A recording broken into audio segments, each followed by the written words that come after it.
Why, greetings. Hey everyone. Thanks for the sub. 3 months, Mothman. Best friend, Mothman. uh, yeah. Disco Elysium, eh? So, streamed a bit of this game like a while ago. Not sure exactly how long. Like a couple of years minimum. Don't really remember much. Also, we didn't make it that far. But yeah, we're pretty excited to play through this game.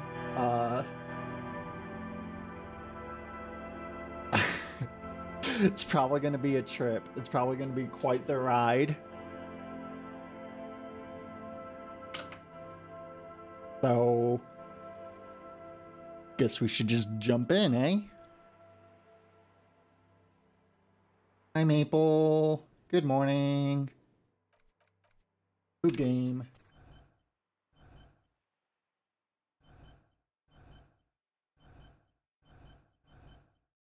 Well, obviously, we got to create our own, right?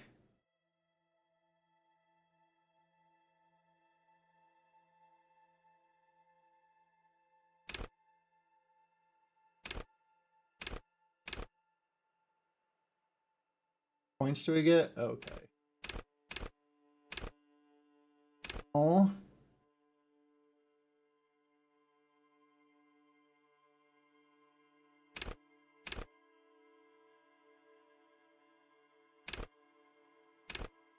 Buff, emotionally immature nerd.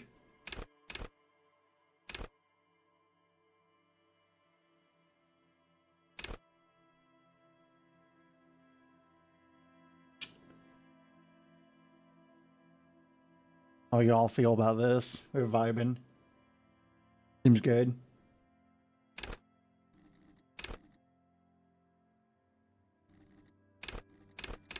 One.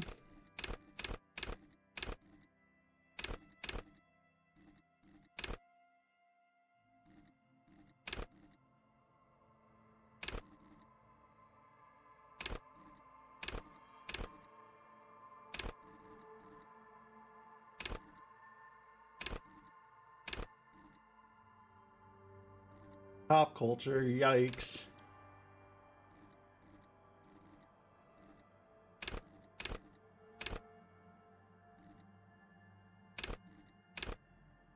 Cool. Oh, I think we'll go with...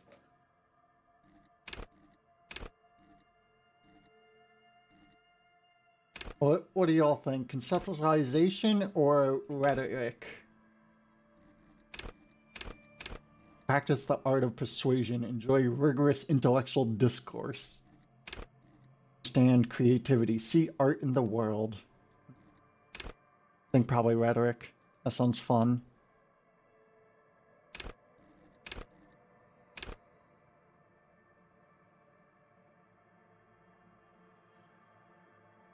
Additionally, the learning cap for every skill of the same type. Maybe we shouldn't go with intellect?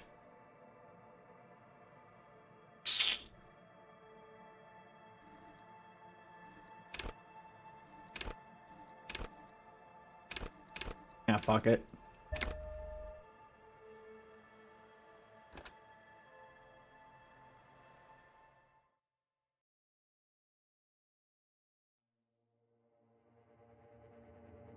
Fairies are at home in the mirror. It is their address.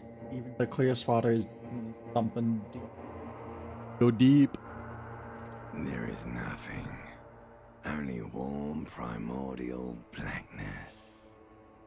Your conscious ferments in it. No larger than a single grain of malt. You don't have to do anything anymore.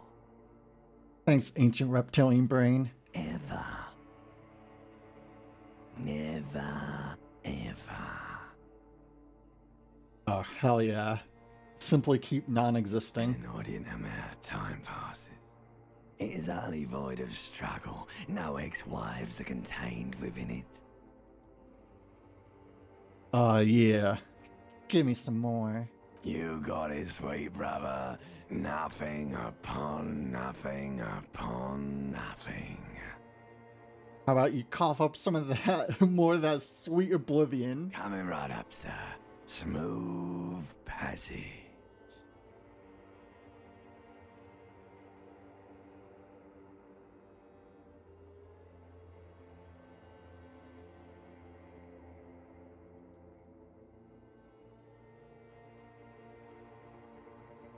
Okay, I want to get off now. I like pain and burning light and wanting things from people who don't want to give them to me. Do you really? Don't be naive. Of course not. I want to sail the inky blackness until forever ends. Alright. Nothing down to fuck all borough.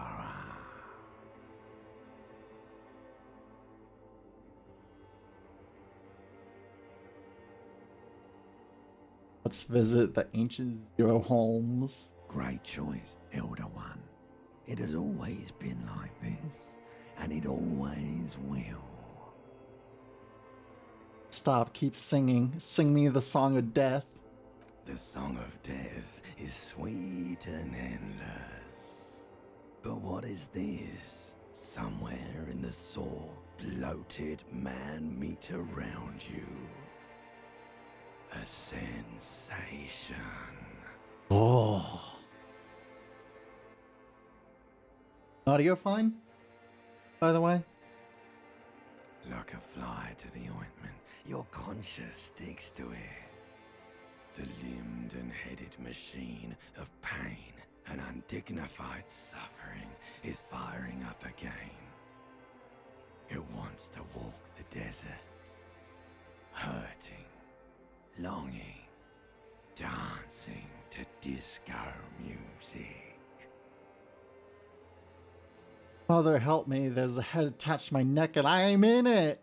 The stench of liquor rises from your mouth, and with it, an ungodly headache. Who am I? What sort of creature does this with their own mouth? A fiery streak penetrates your skull, trying to force your eyes open.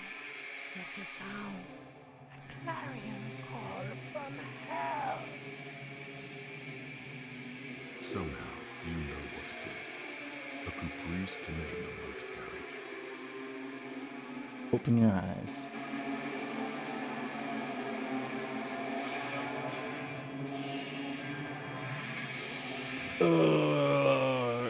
Fuck.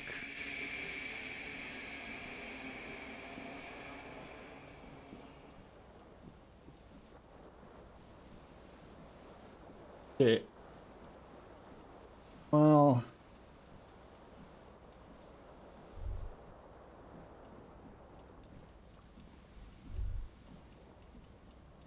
Like.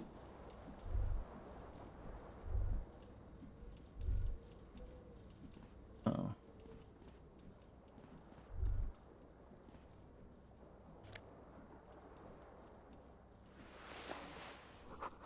Bubbles in a bathtub, wine, beer, and flickers.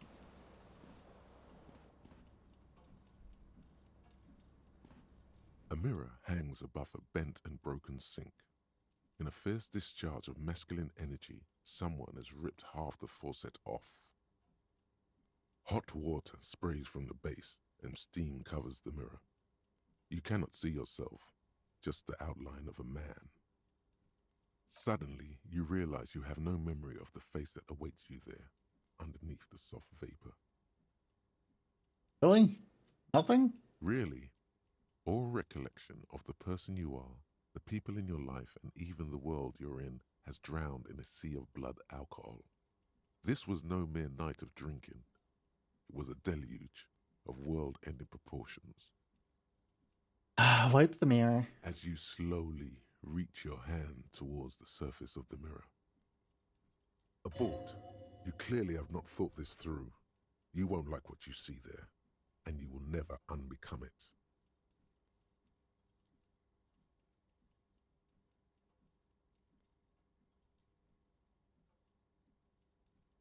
I don't care. Behold. no idea who this thing is, do you?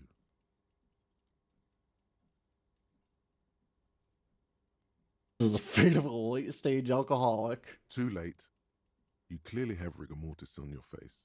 Or wait, is that an expression? Are you trying to make an expression with that face? Why? Face is just making itself. Please stop. It's horrible. You're scaring yourself. No. You can't, can you? It's like it's not even voluntary anymore. You have worn that grin into your face, and now it won't come off. What does it even mean? What is the emotion you're trying to convey? I'm afraid it's meant for the ladies now.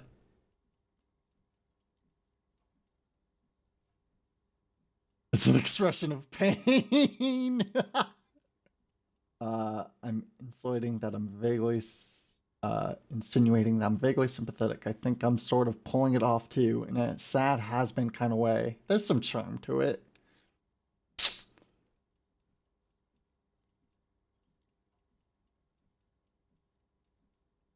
Yeah. There might have been 10 years ago. It's little more than a cadaverous spasm now.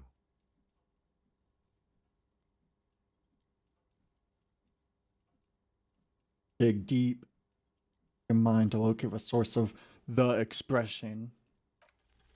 Like the rest of you, it comes from a bad place somewhere in the past. That's all you know for now.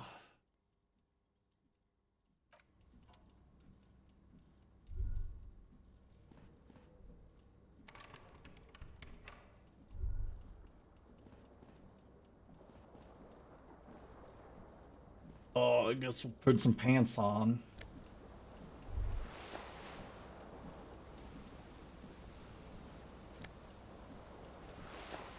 You hear a jingle. Keys are clinking in the pocket of your flare-cut pants. Fish them out. It says whirling in rags on the aluminium keyring. There is a single key on the ring. The number 1 is etched on it. It should open the door.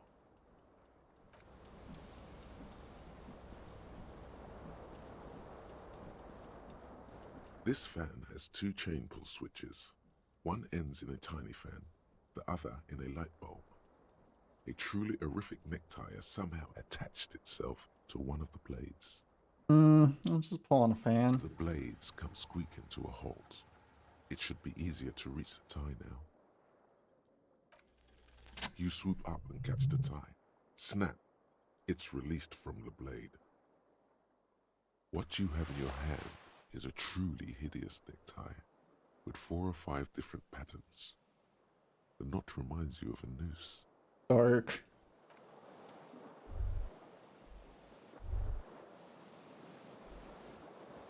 The window stands broken in its frame. Cold wind blows in. Yeah, excessive damage. The shards face outward. Whatever broke this window came from the inside. Break it with my own hands?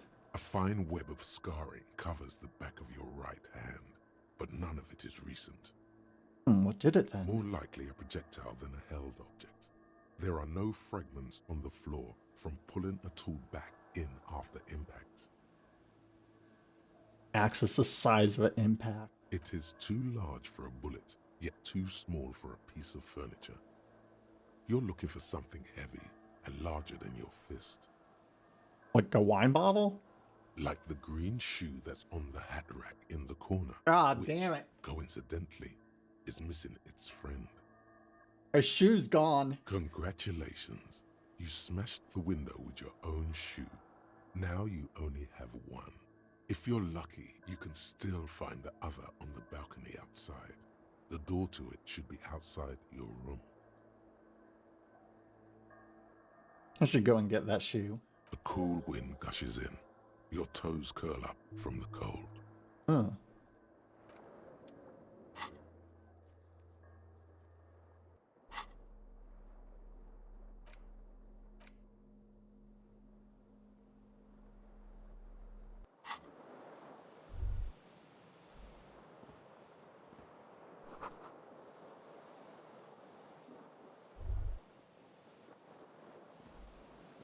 Guess we'll go get a shoe.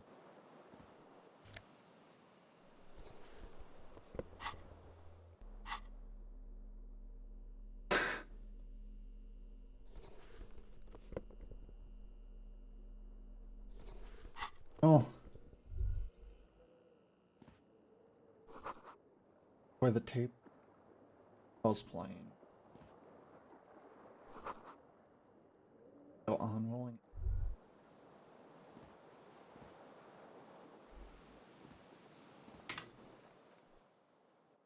A quick save button, F5, hell yeah.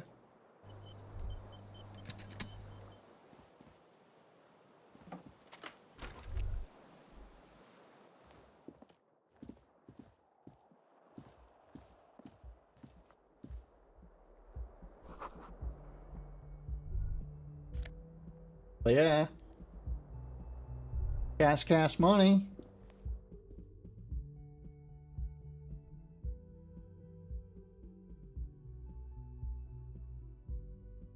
Good to know. Red checks can only be done once. Hell yeah! A shoe! We're a puzzle solving master. Quest completed.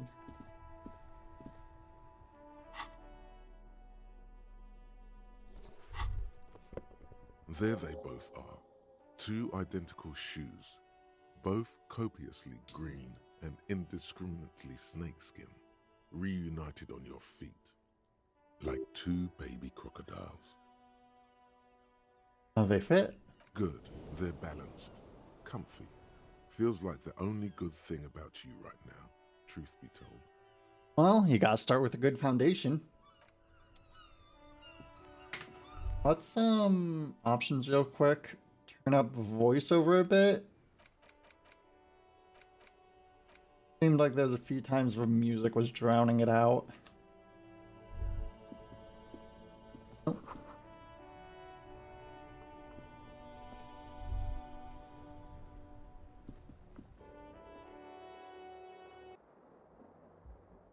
Wait a sec.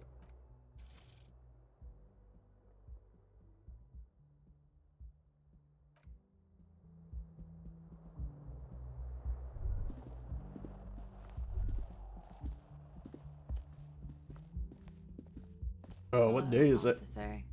Oh shit, right, we're a cop. March 50 of a year, okay, 1951 presumably. The young woman raises a cigarette to her lips. Oh, fuck, we want drugs. Her eyes are brown and her face is speckled with birthmarks. She can't be more than 28.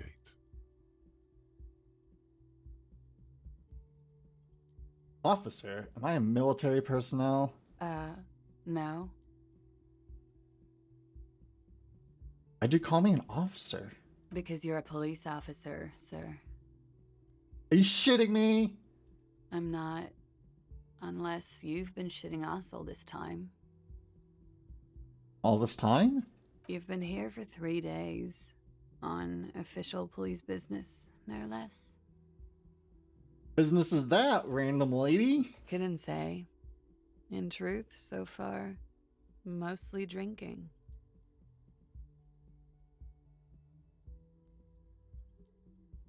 Try the expression, no.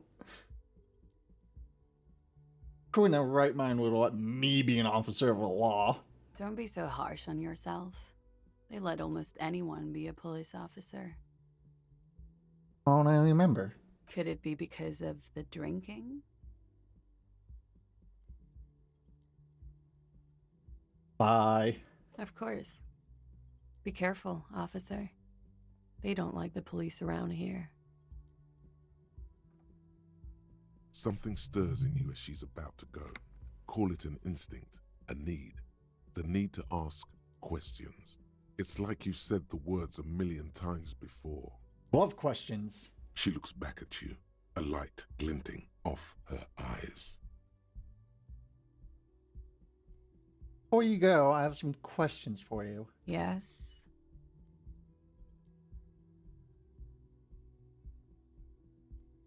Did you hear anything last night? There was the usual ruckus. Loud disco music. Have any visitors? I couldn't say. It's impossible to hear people speaking from over here. Disco music? Oh, yes. Various artists. Ostentatious orchestration prime among them. Oh, that. Yeah. Whoa. The less said about OO, the better. OO were huge where I come from. I was very young then, of course. Like 7. Life gets hard, but we go on. Also just gets hard, doesn't it? It would appear so. At around 2 o'clock, the disco stopped and there was a change of pace. Happened. A slow, sad song started playing, like organ music on repeat. That went on for quite a while. Some of the time, you were yelling along to it. What was I singing? That it doesn't matter anymore and that we're alone now. It was difficult to tell. The song itself was very quiet and soft, but you sounded like a winded boar, sir. It was hard to understand what you were singing on top of it. Sorry. Don't be. I was going out later anyway. It didn't bother me. Oh. Well, Then you started screaming and trashed the place.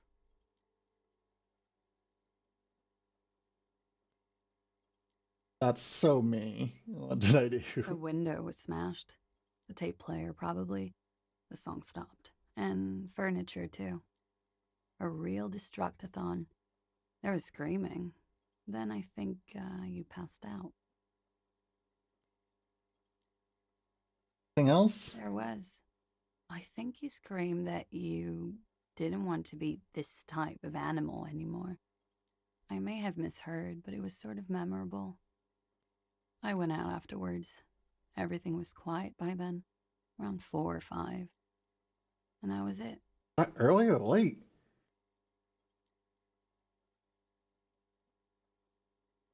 Why don't they like the police? The dock workers are pretty cocky. They think they're police enough. At least here on the coast. I can't say about the rest of the city.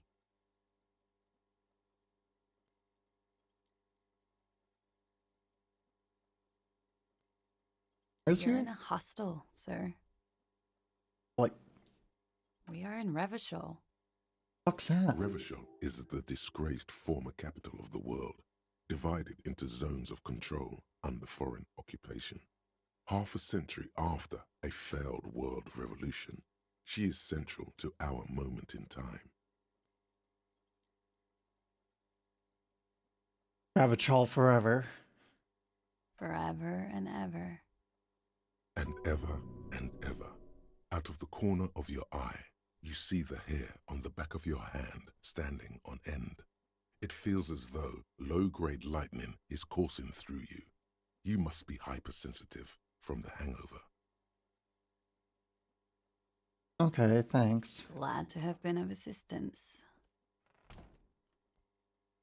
What a friendly person.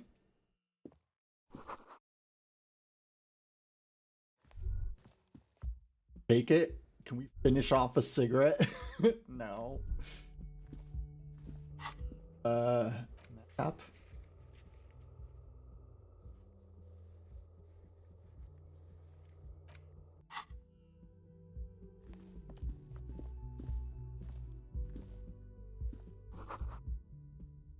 Satirical newspaper. Okay.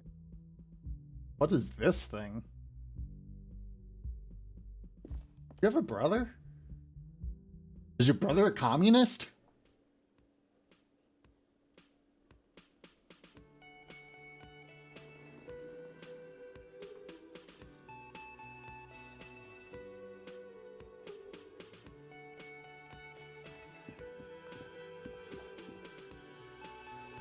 Should we just... Yeah, let's get up and start singing.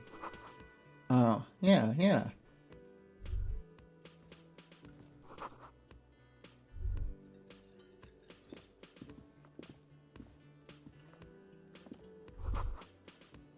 Oh, it's a speaker. You should totally sing karaoke here, the first chance you get. Your emotions need to be expressed. People need to know your vast oceanic soul. Fair. Soul is immense. Utterly. And it needs to be heard through a PA system by other people.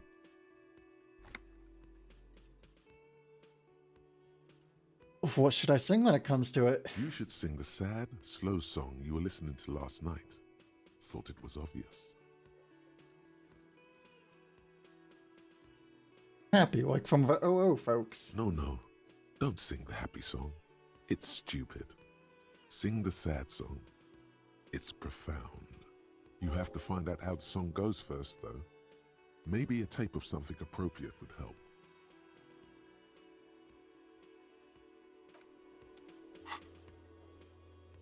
Get a hold of a sad song on tape. Greetings, sir. A man in his late 20s stands behind the counter, inspecting a stuffed seabird. As you approach, he gives you a sideways glance, then looks down again. That was disdain in his eyes. Even now he's purposely ignoring you. Of a stuffed bird. A competent work of taxidermy. The white and brown seabird lies among piles of coasters and drying mugs. One of its wings broken. The man is trying to mend it. Did we break it? Looks like the bird was ripped off the shield that was used to mount it, most likely on a wall. This is the Great Skua. The seabird is the symbol for the discovery of the Insulindian Isola, the part of the world you are in right now. Something about it makes you feel bitter. The man plucks at the seabird, frowning. Something tells me you don't like me. Oh no, you're a hero. A real hero cop. Could the massive property damage upstairs have anything to do with this? You're being sarcastic. Am I? Or did you ride in, take the body down, solve the murder, and not trash my hostel room?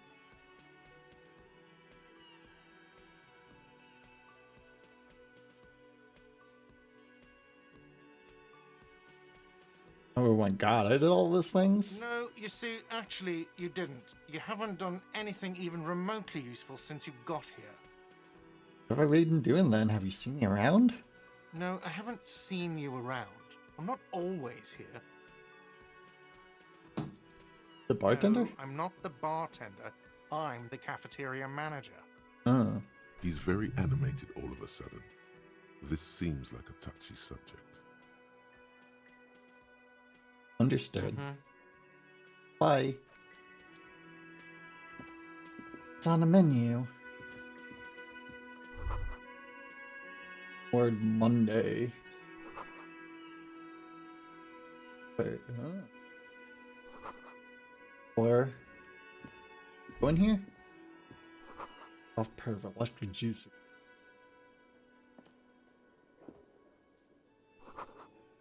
Bolted signs. 13. That's 1. Reed's Mess Hall reserved for union members. Hell yeah. No to that.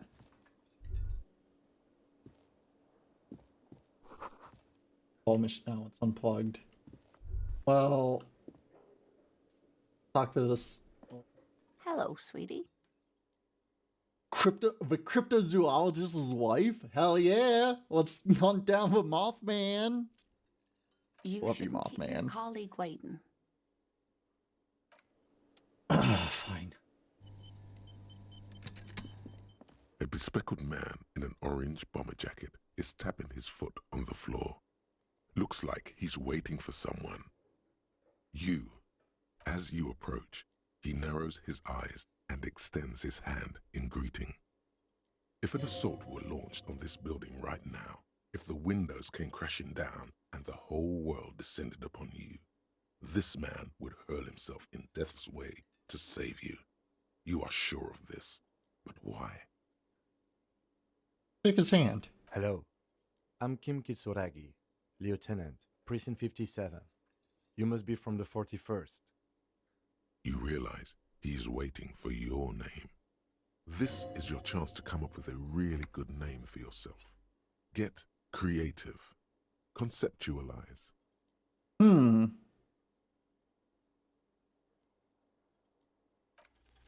Concentration makes Yeah. you squint your eyes. Your name should be deep gold and orange, like a forest fire looming on the horizon, but mixed with the stench of liquor rising from your breath. You're 2 steps closer to it, but there are still many to go. It is not yet time. Okay then. He processes the information, then discards it. It looks like we had a little scheduling error on Sunday. Saturday too, actually. Have you had time to talk to the manager here? A little bit. What he means is, he has been trying to meet up with you for 2 days, but you have been otherwise occupied. Him? Yeah, just talk to him. If you don't mind, we should talk to him again. Ask him for a rundown of the area. Now that I'm here as well. I understand the scene is out back, right? It also wouldn't hurt to assure him the police are finally here. In full force, I mean. Have you mapped out the initial interviews?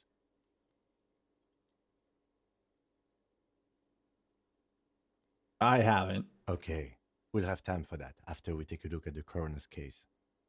Have you removed the dead body from the tree? Look, man, I don't like dead bodies. Sure.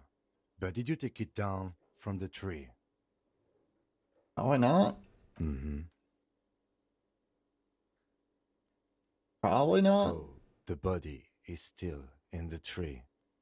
This is the first time you detect a weariness in the lieutenant's voice. It is obvious he would have preferred for the body to no longer be in the tree. Where it has been hanging for 7 days straight.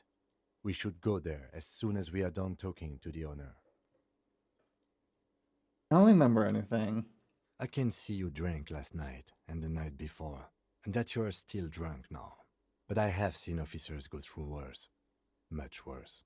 Wow. If you need something for your headache, there is a general store nearby. But as I said, the dead body should be our #1 concern. Alright, let's After get you, going. officer.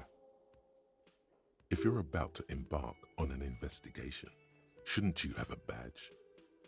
Wait, should I have a badge or something? You mean you don't have a badge? Losing Losing your identification card is a serious matter. My vehicle has a shortwave. You can use it to report your badge missing. I advise you to try to locate it as quickly as possible. But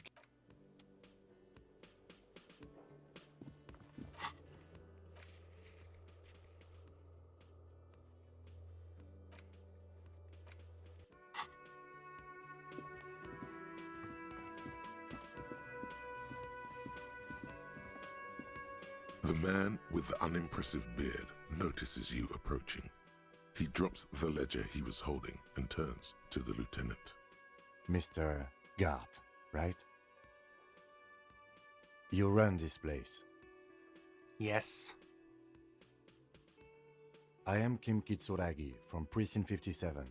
This is an inter-district investigation, so joining me from Precinct 41.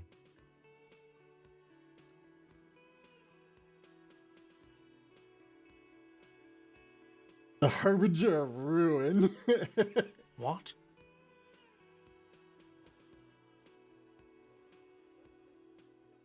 Never mind. Right. Now, I know it took us a while to arrive at the scene. It also took you a while to call us and report the dead body. It was you who placed the call, yes? Oh, geez, we're a French cop. No, I only just got here. It was probably Sylvie who called you. She usually works the bar here. I'm only temporarily taking over her duties. Do you have her number? As a matter of fact, I do. You said you just got here. From where? Are you a local? What, of Martinez? No, I live in Jamrock. I only sometimes come here to keep an eye on the place. This is just one of the many, many cafeterias I manage. Oh, fucking landlord. But you still know your way around, yes? In case we need directions. Yes, I know where some things are, but as I said, I don't live here. I just used to work here. And I'm not going to start working here again, if that's what you think. I didn't imply that. Detective, He probably means this is where you step in and ask your questions. Great thing. Questions. I got this. His face expresses profound doubt in your having this. Ask him about the body's location before asking if he killed him. People give up information in the more innocuous questions, which you can later use in the more sinister ones, not vice versa. Behind this building, there's a courtyard. They hoisted him up on a tree there. How do we get there then? That's easy. See that door there? First you exit through that. Then to your right, you should see a big hole in the fence. A really big one. You can get to the courtyard through there.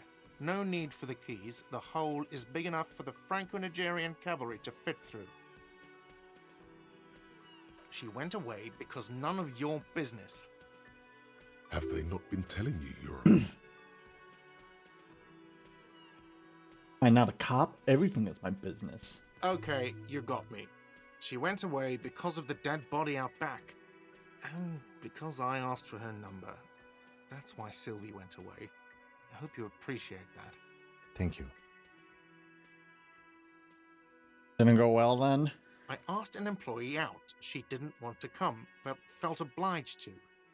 It was a bad idea. Now, what is so goddamn fascinating about that for you? It's got nothing to do with the lynching. Everything has something to do with everything. Good for you. Was there something else? I'd like to get back to what I was doing. Killed him. I don't know who killed him. I'm not the police. That's your job. This is it. He said they hoisted him up on a tree. Thanks, Who Rhetoric. is this they, if he doesn't know? Before you said they hoisted them up on a tree. Who do you mean by they? Oh, people are saying it was the union dock workers, that it was a lynching. Ooh. The locals, the customers, the people who eat here, a lot of dock workers eat here. Sylvie told me everyone knows the dock workers did it. Did the debarders themselves tell her this, or is it a rumor? I don't really know. You'll have to ask her. Why would a dock workers lunch this man? I would suppose it's because they have nothing better to do. Yikes. You mean the strike? Yes, the strike. The man they hanged was a security guard for the harbour company, I hear. A mercenary. The unionistas probably thought they'd send a message. Did you kill him? Hmm? What are you, crazy? Of course I didn't kill him. Kind of. The lieutenant turns the page in the little notebook he's been. That's all. Not so fast. You owe me 130 real. What's real? Oh, excuse me. You owe me 130 real. The IIR, or Inter-Isolary Real, is the global reserve currency. Whatever part of the world you're in right now, it's safe to assume he means you owe him some money. Oh, I understand. You mean I owe you money? Wow, you're a genius. Oh, thanks. Yes, that's right. Money. You owe this establishment 130 real. You're under arrest. What even is money? What are you, a philosopher? I might be. Money is what grown-up people use to pay for things. Things like this hostel room, or 8 bottles of potent blend, and 9 packs of Royal Extra. We use it for everything, really.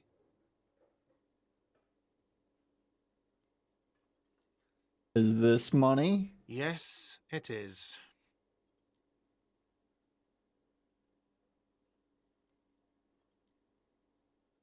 No, you see, that's 40 cents.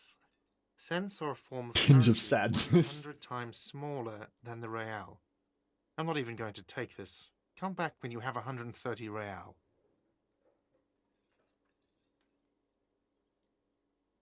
Horrible. It is. Isn't it evil? The order of magnitude between what is asked of a person and what they have. Darkness rides. It does, doesn't it? There's a shuffle of nylon as Lieutenant Kitsuragi looks for something in the pockets of his orange bomber. That's cop 4. I haven't offered to pay because I don't have any money either. What happens now? I'm sorry, but he has to pay. I can't let him stay here any longer if he doesn't. If he doesn't have the money by tonight, then... Oh, jeez. Officer, maybe you are better off working this from home for now. You live in Jamrock, right? It's not that far away. I'll see what I can do. I'm sorry I couldn't help more. You should take this up with your station. I have a shortwave radio in my car, okay? We have to get this investigation started now. Alright, Ken. Good luck. By the way, where is home? The address is coming up blank, and this place sure isn't it. I even have one? But you've been at this hostel cafeteria for only 3 nights. Where were you before? You had to be somewhere. Marvel Hill? Why did you say that? Lieutenant Courtier, do you know a place called Marvel Hill? No. But isn't that an expression, not a place? A Expression? saying. Up on Marvel Hill, a great high place. One that is impossible to climb back to. That doesn't sound like somewhere you can stay if you run out of money.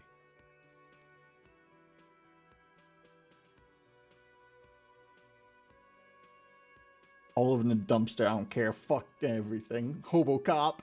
Entertain the thought when you get the time. Maybe being a hobo and a cop has its advantages.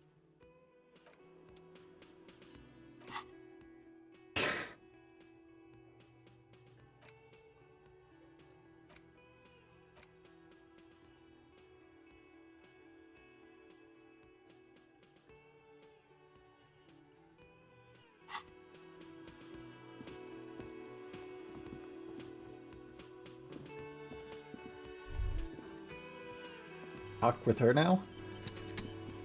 Hello, sweetie. Wait, who's Sweetie? I mean, you like me? You're a handsome man, officer, with your mustache and your chiseled jaw and that silly dimple on your chin. Aw. But dear, you're not for me. I'm too old and too married besides. You must forgive me. I'm getting so scatterbrained. I completely forgot to introduce myself. I'm Lena. My husband Morel and I are staying with our friend Gary just down the street, but I come here for tea when they're away. This Lena is wacky enough for the motley crew. Hire her on the spot.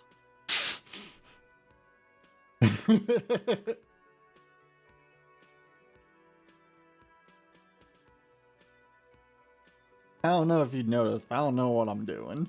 Yes, officer. You look rather dazed. Like a stunned fox. But surely things can't be that bad. Hopefully. You know where we are, right? The Whirling in Rags cafeteria. That's right. And where is the Whirling in Rags cafeteria itself located? Ugh, when hell. We're in the city of Revachol, dear. Something disgraced. Yes, great. See? We're getting somewhere. What else do you know about our city of splendor? Tattered as she may be.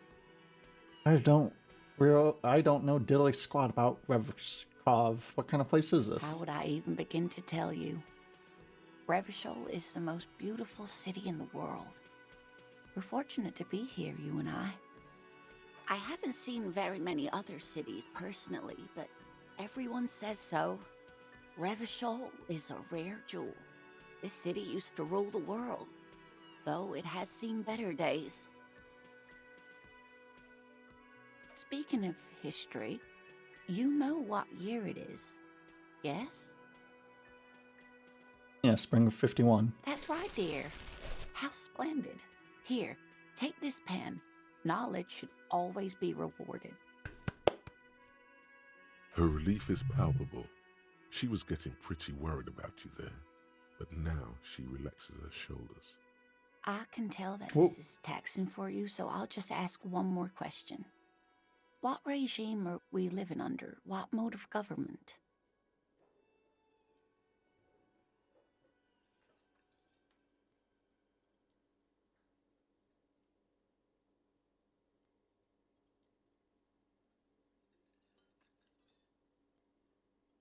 Democracy, maybe? Nope, sadly not. Ah, shit.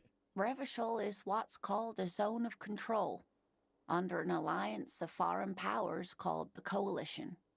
We have no government of our own, and what democracy we have is market-driven.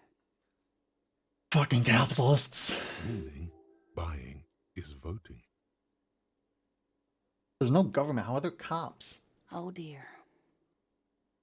And you were doing so well. There aren't any cops in Revachol, not in the traditional sense. The status of law enforcement has been a complicated matter since the revolution. But we should stop for today, sweetie. You look like you need a break. Besides, I'm not the best person to explain the big things to anyone. Fair. She's scared now. She's realized you really are brain damaged. So, how did I do? You were doing quite well up until the end there. It does look like you're having trouble remembering things. History and places. Remembering reality in a word. It's very odd. A sigh. The lieutenant buries his nose in his notebook. But maybe a fresh set of eyes is what the world needs. And while I'm no doctor, such bouts of amnesia are often temporary, so I wouldn't worry too much. Revolution? A defeat, I'm afraid. Ah, The people of this archipelago tried to build something new, oh, something on an archipelago. different. The rest of the world didn't like it, so they came and ended it. This was 42 years ago. It has something to do with everything. Okay. Someone more educated in sweeping matters. Oh. No, No. I'm not an encyclopedia. I won't be a guide either. I'm a detective. Of course. Then I don't know. Someone rich, maybe? Wealthy people are educated. Though I don't know where you would find a wealthy person in Martinez. Well, we need money. Oh, sweetie, I heard your conversation with the manager about your financial troubles. When do you get your next paycheck?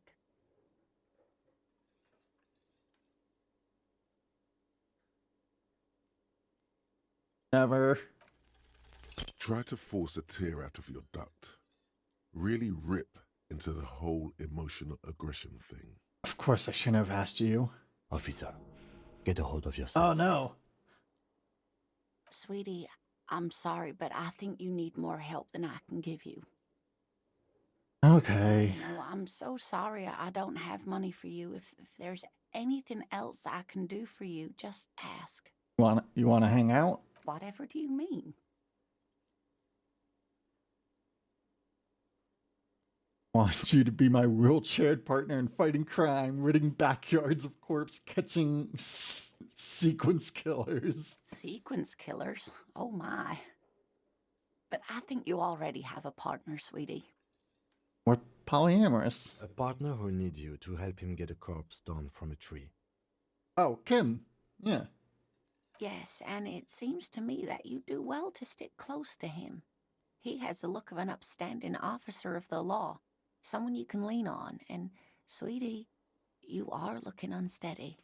And even if he weren't there, I don't think you'd have much use for me. Why? Thank you, but Martinez isn't the most wheelchair-accessible place, you see. I'd slow you down. Fucking ableism. Perhaps another time. Okay. Of course, dear. Hey, Cam. Yes? Actually, we'll just go deal with the corpse first, because we're sure you're mad and grumpy about it.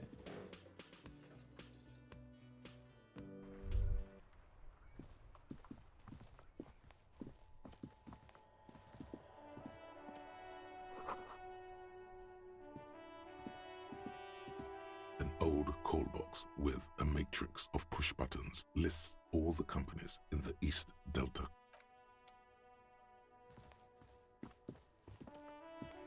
You see a set of tire tracks in the brown slush that covers the plaza mosaic.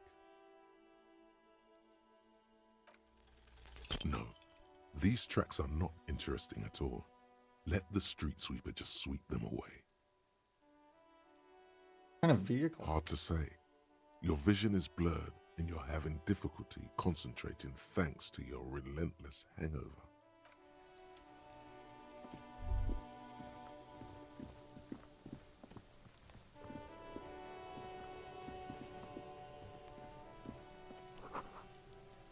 Boiled meat. Oh, jeez. There are several footprints in the mud, left by work boots. Anywhere from 6 to 12 pairs have walked here. What do you think you are? A super detective? You're hungover. These are just dents in the mud. No pattern emerges for the time. Aw, it made us... We're gonna die. We're gonna be too depressed. Kuno's got this. If there ever was such a thing as an ugly kid, then this is it. He's almost exquisite in his ugliness, like a gremlin. Aw, gremlin. Oh yeah, Nappa Gumpy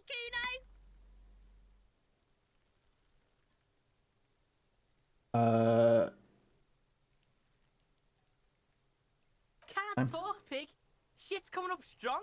Throwing rocks. Shit coming up strong. That sounds good. Joyous. You should hang out with this kid and see what that juicy shit is all about. Ooh, juicy what now? I mean drugs. The kid's on drugs. Ah, hell yeah.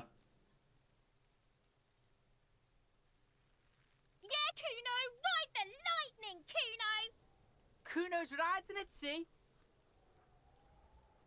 The rake, Kuno! You should throw the rake at him, Kuno! The fuck does Kuno know what a rake is? Kuno's not a gardener. Wanna hang out? Fuck no. Kuno doesn't buy that shit. Fucking entrapment shit. Ah, fair. That's All right, questions. entertain the Kuno. Show me what you got. What you got there?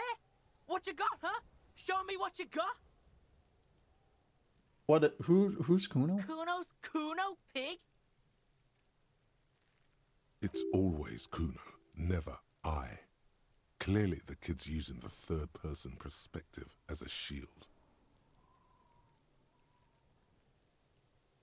Got it. Shoot that shit at Kuno, pig o' naught. Pig or not? The body. Shitload, pig.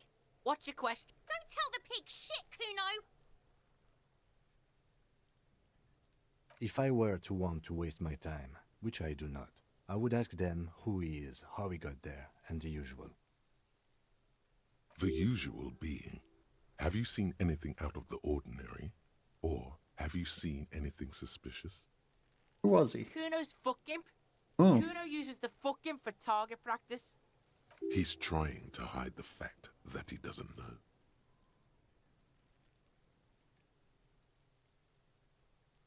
And who was he before he died? Kuno knows what you meant. Kuno's not a snitch. That's all. Trying to make Kuno sing into the popo phone. Get up here. Probably climbed. Kuno was busy down the road when that shit went down. You heard Kuno. Kuno wasn't even in Martinez. Kuno wasn't in Revachol. Kuno wasn't regional. What the fuck does that even mean? Okay, alright. I don't know. Some fucking Mesk or I don't know. Some other place. Night City. Kuno was in fucking Night City. There is no Night City anywhere. That sounds like the name of a city in some pulp science fiction novel. About my body. Kuno didn't smoke him if that's what you mean. Thanks, Kuno. That's one name you can now cross off the list. You're testing Kuno. Get lost!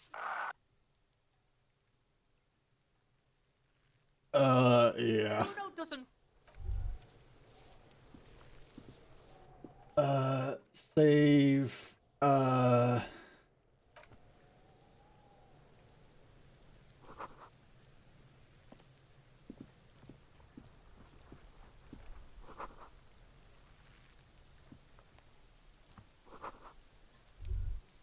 Herbs.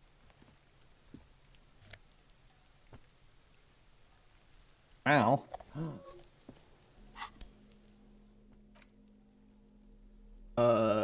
Wait, ah.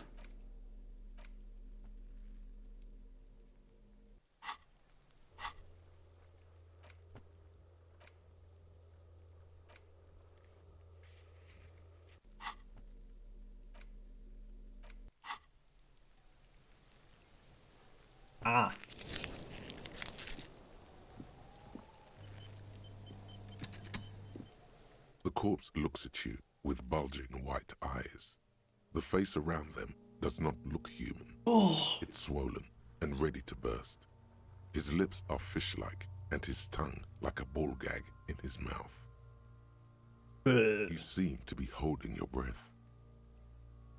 A cargo belt twists his neck at an unnatural angle. The body below appears stiff. It's letting out an ungodly rot. The smell seeps in even through your clenched nostrils. Ah, what is that? Why is it so bad? Active decay. It's okay to throw up, officer. No one is judging. Thanks, Kim. He's about to blow! Cop's gonna blow, Kuno!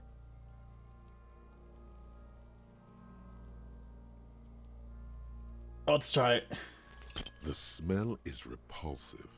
It pushes in from your mouth, more instant and more familiar than anything you'd expected. More fever than odor.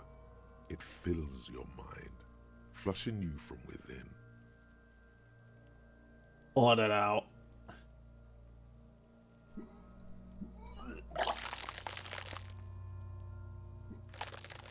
Oh.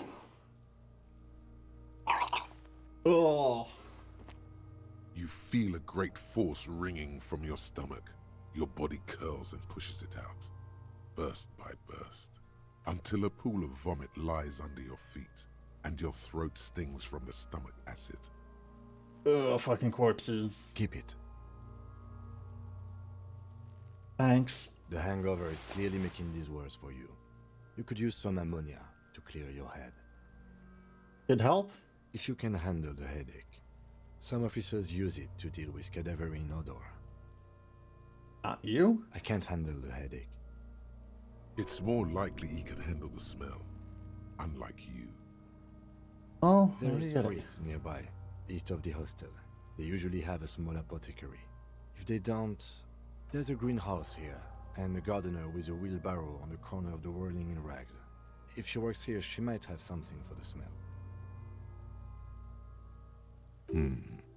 Pretty clever.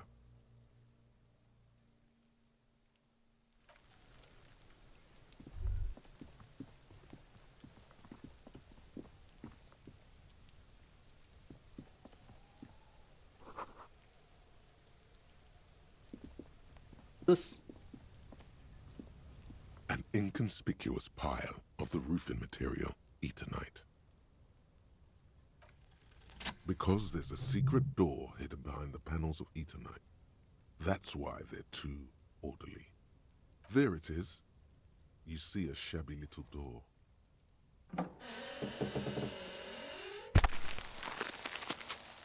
Cool. What is this then? A tool shed? Let's investigate. Are these?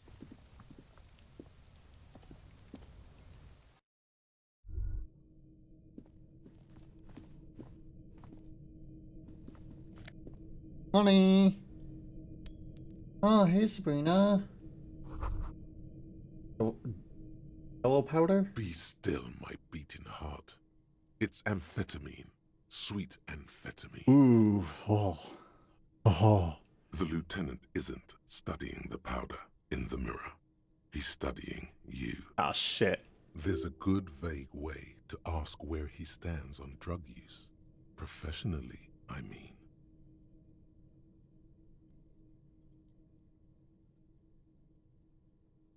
Someone has taken narcotics here. Perhaps the police should interfere? Perhaps not. This is below our pay grade, detective. However, see that ladder there? It's probably another way into the industrial harbor, no? The secret path the local kids use. Ah, jeez. So, like, that means we can do drugs, right?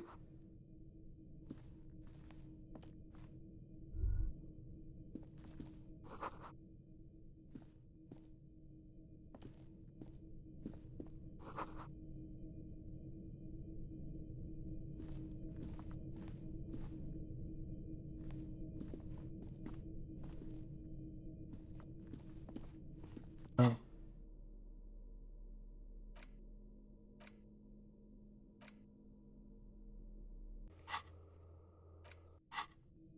Okay, need to get some ammonia. Oh, you can? Apparently Kim is quite the bro, from what we understand. Hey, here, hold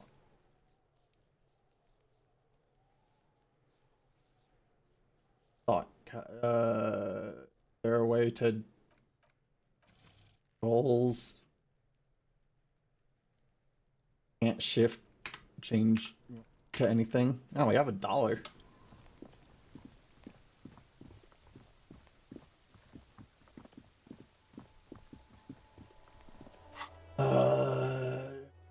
Ammonia from a gardener or foot store.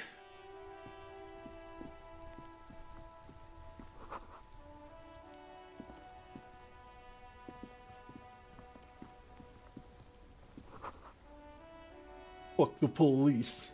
Yo. Wait here. Hold on. What is it? Coming down from the underground to say fuck the police.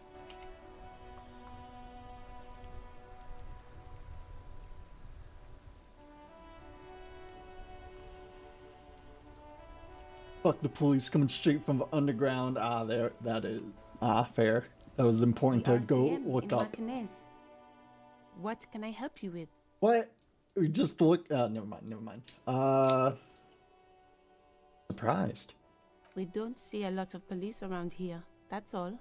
Of course. What can I help you with? Partner said you might have some ammonia? Sure. I'm done with it. Go easy on that stuff. It gave me a terrible headache. Yes. Of course. Her gloves. You get the feeling that you need them. You have a dead body to deal with after all. One more thing. Can I borrow your gloves? Sure. Keep them. I have another Ah, pair. great. Options, settings, dialogue text size. Oh. That's, okay.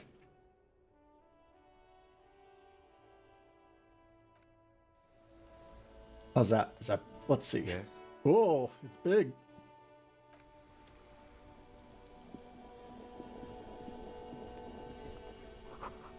Pigs go home.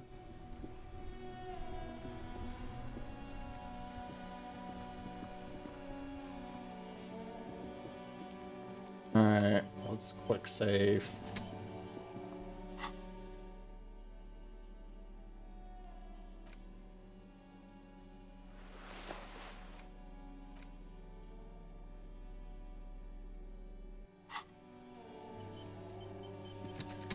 Okay, let's try it.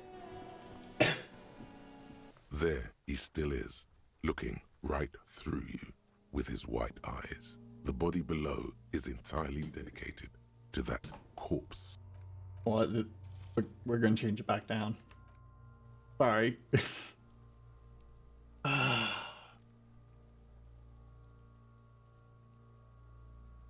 Have to try. The ammonia only makes it worse. The combination forces tears out of your ducts. You manage to keep it in once. The second time, not so much. When the vomiting is done, your cheeks are wet with tears.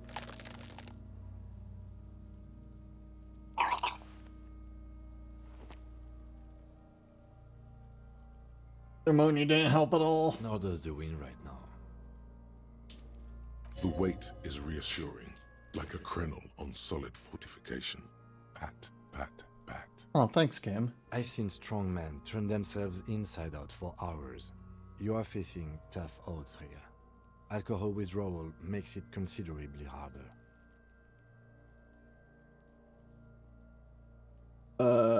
Yeah, why can't I keep I've it seen in? captains puke their guts out. It never gets easier. You never get used to the smell. Every Monday is cadaver day. Throw up, investigate. Throw up, initial autopsy. Throw up, bag it. Then drive to the station. Maybe throw up on the way there if you didn't bag the thing tight enough. Fine. I think I've lost my sense of smell. A white lie. Not being hungover helps too. Do something else. That's probably a good idea. Clear our head. But before we can do that, you need to get your shit together. Okay. We should go talk to the locals.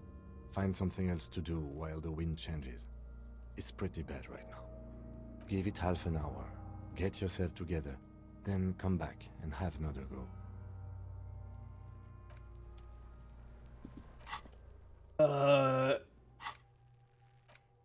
Let's try to get our shit together.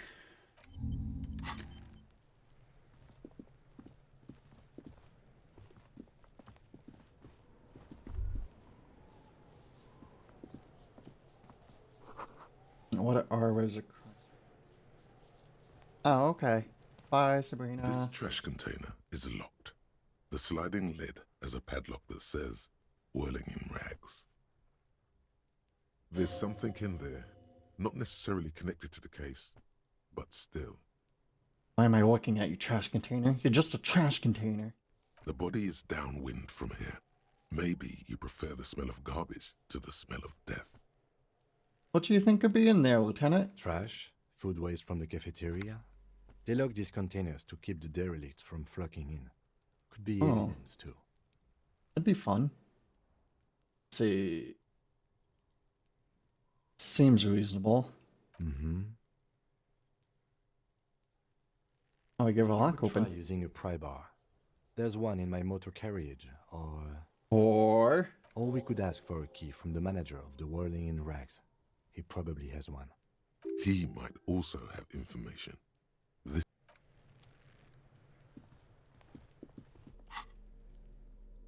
We'll take the gloves off. They don't really help. Oh, slime.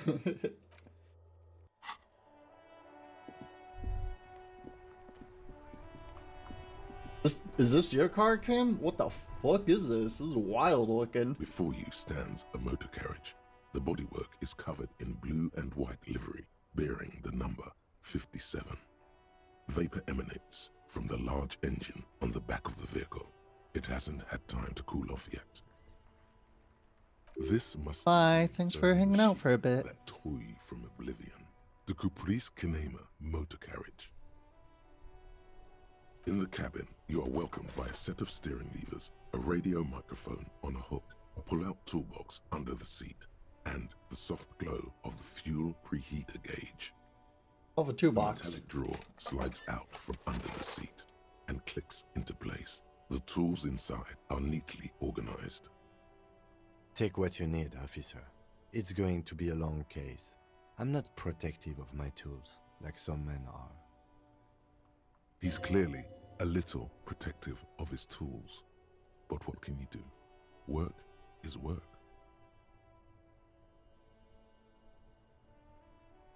It's robust, weatherproof, and well-made. Police issue, blue.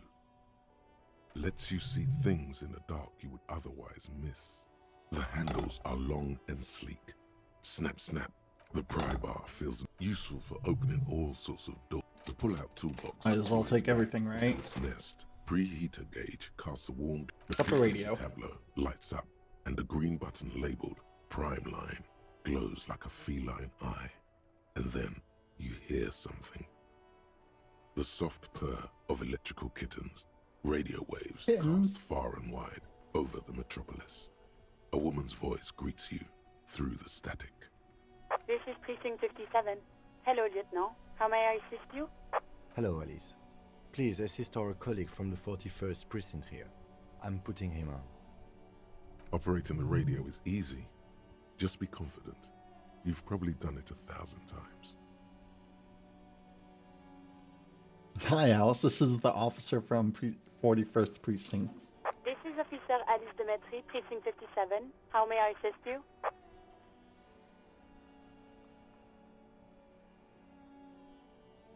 Yeah. Of course. What is her number, officer? You have a number, right? Yes, hold on. Her number is 005 Time to call that. 1944 298. Received. Hold on, officer.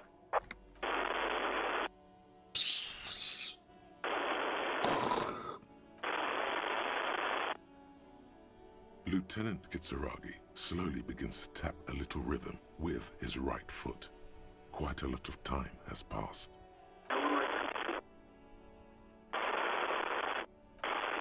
Officer, I have Sylvie Malaika on the line for you. Hey. Yes, hello? Female voice greets you through the static. Sounds like she...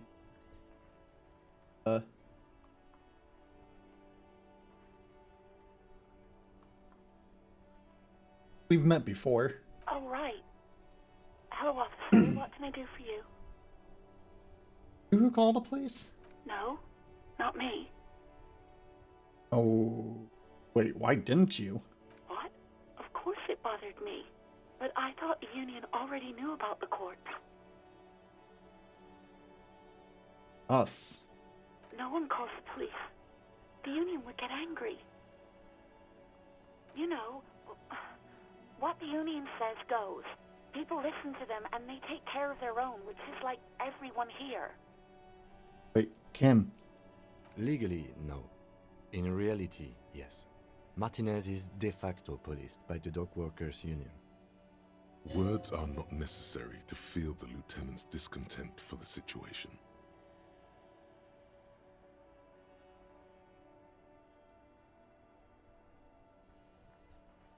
See.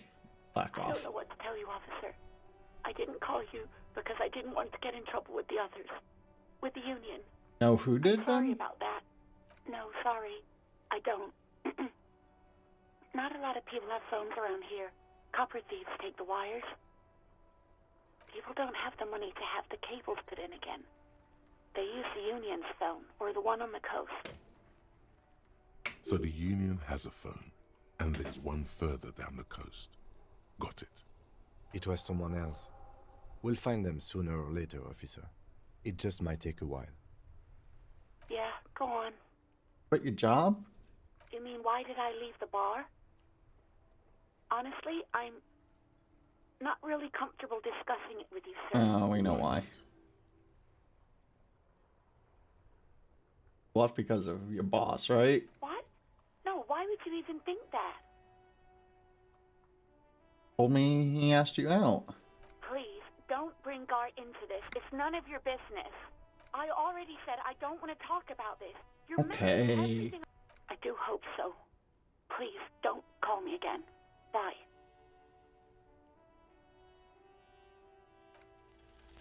Yes, you have obviously done something to upset her at the Whirling in Rags, when she was still working there. I'm not mad. It's just... You were so drunk and so emotional all the time, and then the skua thing happened. It just made me want to quit. Told me that I was the one? Oh, gee. What squid thing? The bird. The big skua. You threw it against the wall while screaming, "Fuck that bird," and laughing like a maniac. I think you said it had been giving you shit ever since you got there. Bird got what was coming. Sounds like me, alright. Didn't seem like you had fun doing it, though. So, I'm a reason you Yes, quit? obviously. You were the worst client I've ever seen. And I have seen so many assholes in this place. Oh, jeez. I've had sailors fighting, union guys grabbing my ass, kids stealing booze. Once a guy was glued to the karaoke machine every night for 2 months. But you... Go on. Thanks for the 25 months. Wow. That's, just over 2 years. Well, you were worse than all of them. Honestly, you were getting borderline aggressive. Even about little things like not turning down the volume at 3 a.m. I even liked one of those songs you kept listening to on repeat. Wait, No what more. song? I hate it now. Fair. We Go On by the O.O. I can't listen to it anymore. You've turned it into a parody. Right. Then there was your room. Your project. An experiment to see how bad it can get in there. I tried to send the cleaner, but you wouldn't let me. Threatened to make me understand. I had no idea what you meant, and I don't want to know. And then you screamed something about how you're actually a real cool guy. Aw, and thanks. no one understands it. One of the coolest guys there is. The coolest guy in Jamrock. Something about disco, too. Sounds intense. And then I had to deal with your toilet. The one you clogged with police documents, causing water damage downstairs in the kitchen. I won't even mention you waving your gun around, harassing customers, threatening to sing karaoke, threatening to Threatening to yourself. sing karaoke? Oh, Jesus, dark. The ones I had to wrench out of your toilet. Happened to him. Damn it, I don't remember what I did to your damn papers. I don't remember every little thing I do. Especially when there's a hurricane loose. It's your fault for losing them, not mine. Something in you wants to immediately forget about this, as if there was a reason you threw them away. No, you really weren't. You were simply the worst.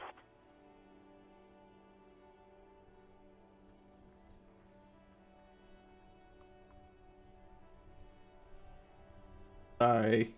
God, I knew I shouldn't have brought it up. Just try not to call me again, and let's pretend it never happened.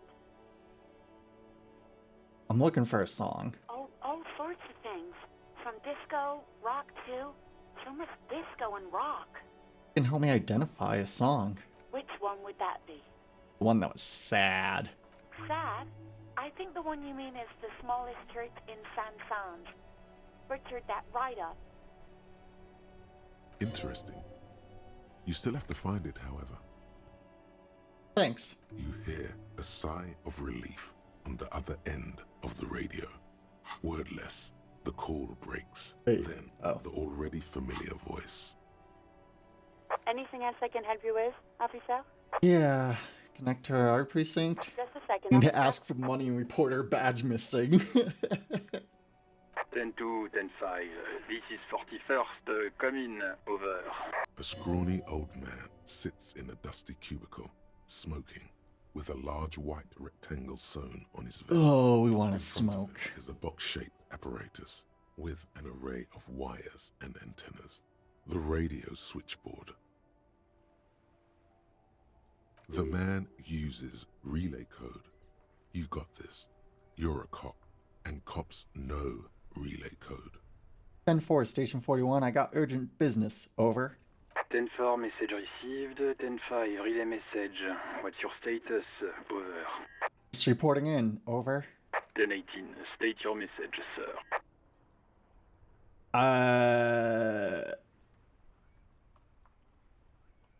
Or 10-9, missing badge. over. Badge, I can't find it anywhere. Basically, it's gone. 10-4, message received. This is a very serious situation. I need to 1022 the captain. Over. Is it him? What does he want? Oh no. Says he lost his badge and needs to report it. He what? He lost his badge? Who lost his badge? Dick fucking Mullen. Who do you think? What's her name? It's Officer Dick Mullen from the bestseller Dick Mullen and the Lost Identity. Dick Mullen is not your name. It's the name of a fictional detective who would not lose his badge. Defend yourself. Immediately. They're laughing at you.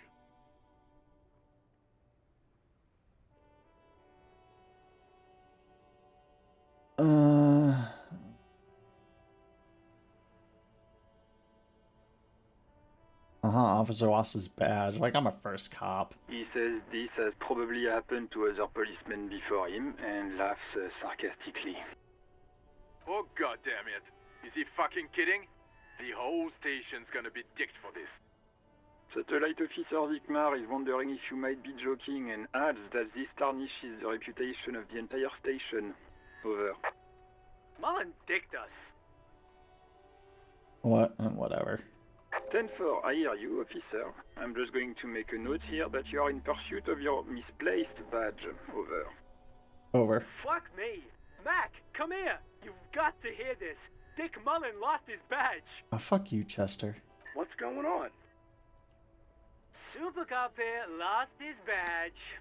Fuck you, Chester. He lost his what now? His badge. He lost his goddamn fucking badge. Could you all please just stop saying lost his badge for 1 fucking second? He asks you to please stop saying he lost his badge. Why? Did he find it? Sergeant Orson was wondering if you found your badge yet. Over. You don't have a comeback. Sorry. It's hard. He's not replying. Looks like he's still looking for it. Anyways. 10-9, come again. I didn't get that. Over. New heights even for Captain Sober. Ask him. Ask him if he's lost his gun. Sergeant Orson wants to know if you lost your gun too. Over. Check your pockets. Check your... Holy fuck.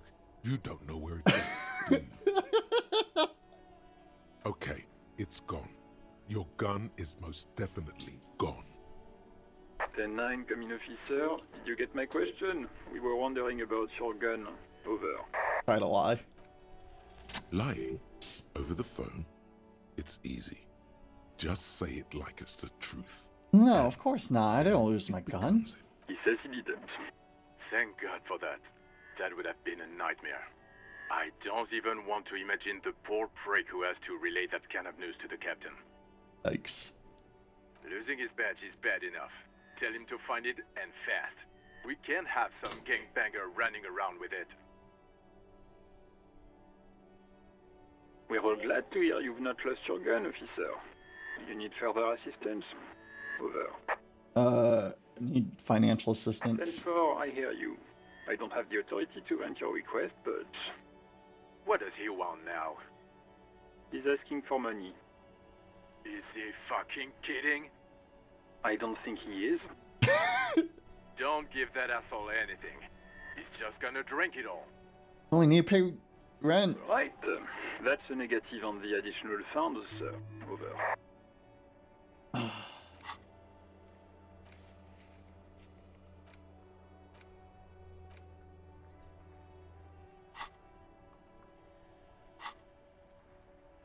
Okay.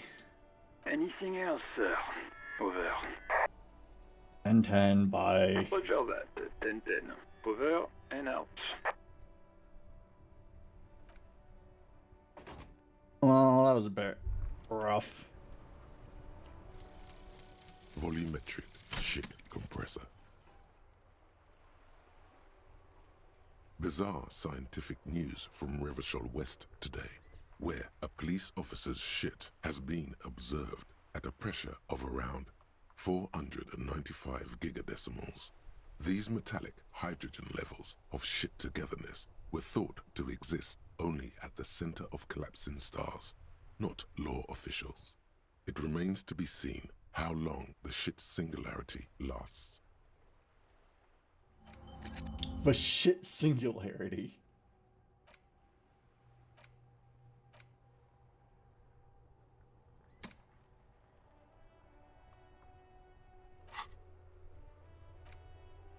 Try again.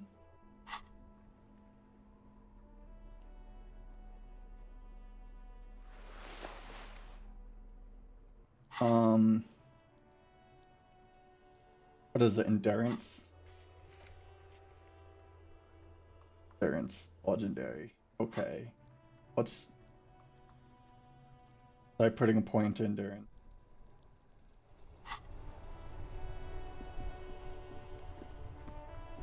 Maybe this will help.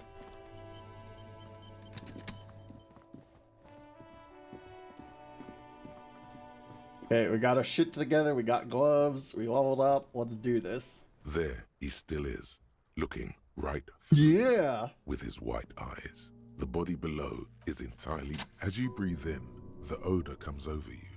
It's a spell of the mind telling you to run, and your stomach to wring itself empty. With your hands at your sides and your eyes squinting, you stand in it. They always do that? They do after 7 days, yes. We are deep in decomposition here. The man before you is naked, but for a pair of underpants and enamel boots. His skin is greenish, marbled with decaying veins, and blotched by lividity. A fading web of tattoos covers his chest and shoulders. The cargo belt used to fasten him to the branch above appears industrial in strength. The material appears to be ceramic. Its clean white stands in stark contrast to the decaying flesh above the knee. The man wore thick polymer socks, probably for padding. A fine array of interlocking plates covers them. Oh, is he a fucking knight? Delicate and fragile, they feel alien to the world around you, out of place somehow. These are clearly not boots. They're armor, possibly part of a larger set. Aren't just boots, they're armor. Indeed. Technically speaking, these are sabatons, not boots. Of armor. Ceramic plate. Zirconium dioxide, most likely. This is where the make would be. Under the heel. Fair weather. Fair weather model T500 VE. I'm guessing that's vitreous enamel. This is advanced stuff.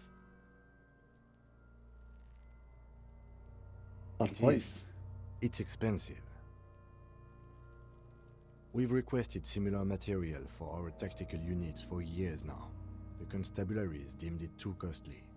In that time, we've lost 6 men to semi-automatics. How much are we talking about For here? a full set, about 4 years of wages. For the northwest region of Revachol, an officer's average yearly income is 5,500 rial, unadjusted for rank. As a wage, it's regrettably small. But for a piece of hardware, yes, that's a lot. That's for us to find out. Mr. Gart implied he was security personnel for the harbor company. This confirms my own assumptions. Bands for a security guard. I agree. This equipment is way beyond what a guard can afford. Back on a boot. A small bell-like sound fills the air, like tapping on the side of a porcelain cup. Unfragile. It's anything but. This material is a kinetic redistributor. It spreads kinetic energy horizontally, from plate to plate, dissipating it entirely. See? Cool. Faint, organic lines cover the plates where they separate into smaller ones. These plates then divide into smaller plates until there are hundreds of them altogether. Like whirls of floorboards, the design looks organic, influenced by highly resistant wood materials, like lignum vitae and ebony perhaps. What does this remind me of? If trees were made of porcelain, this is what their cross-sections would look like. When your fingers over a The line. smooth, glossy surface fractures into ever more intricate interconnections, peaking on the right sabaton, where you notice. The whirls are in the shape of a letter and number combination, E50, 100, 1000. Like there's a serial number. Good. Can you read it to me? We have a make and a number. That's something. We can use the radio in my kinema when we're done. Either station can chase it for us. Okay. Don't really want to pull off the boots. The cadaver slowly twists on the cargo belt.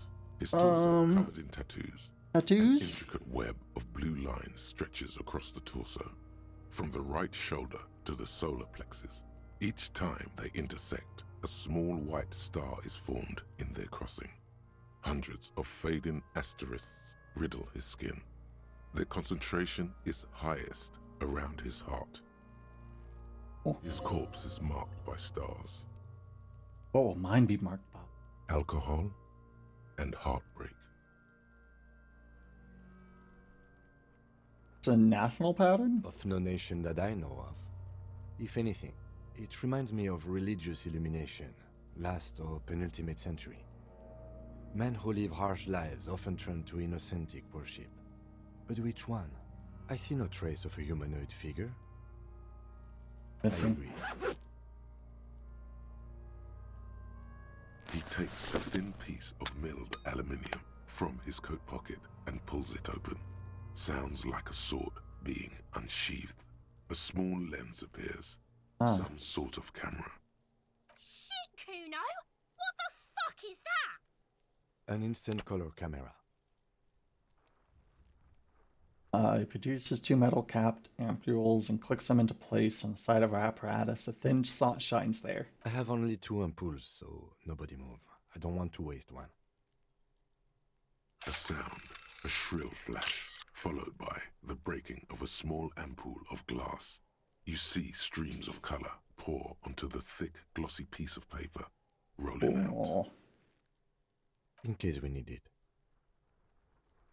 Cool. Yes, it is pretty cool, isn't it? There is only 1 ampoule left. Use it wisely. This photo for? It contains insight to the victim's person. By his build, I'd say this was a man of physical violence. The story he wanted his body to tell was important to him. It is his letter, to us. Someone should decipher it. We'll need to show it around. I have it. Sure, just don't lose it.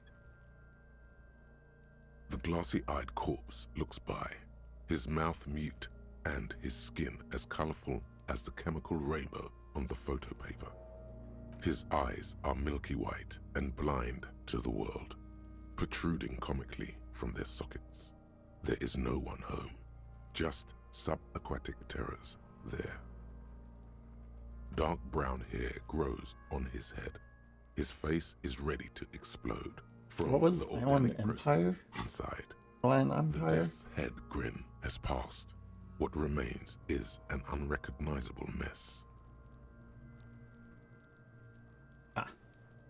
Gut feelings. I'm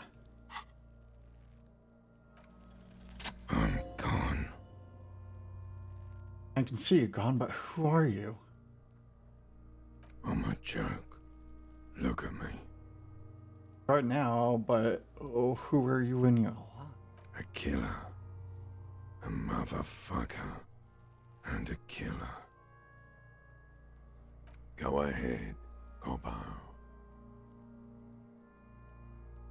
Into the wild pale yonder. In the past. Way out in the west. Cowboys? What is happening? What do you mean? Talking to you. It's the power of your Black frothy liquid starts bubbling on his lips. imagination. Imagination. Go ahead. Ask me more questions. You fucking love questions. Why do I love questions so much? Because you're a copperoony. Look at all of them go. Do you want more questions? Give me a comical amount of questions. Coming right up, copperoony Rooney. This is getting upbeat now. Killed you. Love did me in, Brother Copo.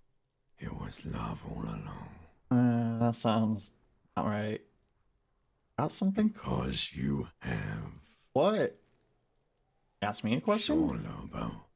I can ask you a question. Why are you doing this? What? Looking at my face, motionless. Looking into my eyes. Standing here. Why are you investigating my murder? Because he told me to. You're a lying sack of shit, Copo. You're doing this because there is nothing else to do. Everything else is over. It's just me now. Name's Rooney? That doesn't seem right. No. You're no Rooney. Yeah, Rooney's obviously not it. Between you and me, your name is probably Harry. No. Good for you. Yeah. Enough. Come back later, Corpo.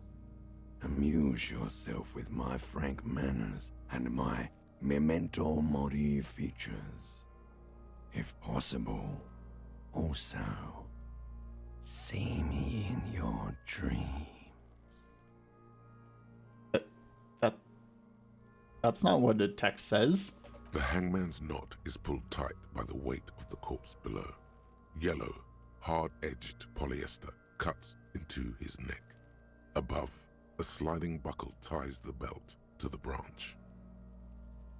This is a steel-reinforced cargo lashing belt, big brother of the regular cargo belt. It's used for tying cargo under 6-rotor airships. Ask me how I know, but this is a lashing belt used for airlifting cargo. Airlifting? I thought it was used on lorries for strapping cargo to them. Apparently this is a reinforced kind for air transport. My brain tells me so. The local harbor uses 6 rotors to shuffle containers around. I get the sense they use whatever was on hand without paying much attention to not incriminating themselves. So we're assuming dock workers from the harbor did it? The brief suggested as much, politically motivated by the ongoing strike. Did you not get a briefing? Past has undergone total annihilation. Nothing remains. My mother, for the love of my life, certainly not a briefing. Okay, you should ask me for one the first Blinks. Reinforced with steel wiring. I was afraid it would be. Thin steel wiring, parallel strands. This makes getting him down more problematic than I had assumed. How do we get him down? A noose is one of those things that's easier to use one way around. Climb up using a kid's ladder? That ladder can't carry a grown man. I didn't see any splintering either, did you? I think they lassoed the branch, then pulled on the belt to close the buckle. Could be. The shape of the branch supports the theory. The cadaver hangs from the cargo belt, limbs limp and torso covered in tattoos. So how do we get him down? Are you sure we finished the preliminary examination of the cadaver? We might miss some of these things once he's done. Step back and have another look. The cadaver slowly twists on the cargo belt. Step back and... As you narrow your eyes, the monster before you blurs into a violent mess of green and pink. This is a trick. You've done it before. Pink is where the blood settled in the first hours post-mortem. You can use it to see if the corpse has been tampered with. Does his position at the time of death match the discoloration? Well, his head could have been the other way. Only the lower extremities are pink with a dash of blue. His fatted hands, thighs, and his neck, just above the noose. The rest of the corpse appears dark green in the cold thighs are green, or pink. I see it. His neck too. The lividity goes right up his chin. We have good, well-pronounced discoloration here. The monster comes back into focus, an explosion of color, coursing with dark marbled veins. His stomach appears pregnant with something. Black liquid streams down his thigh and onto his boot. So, what do you think?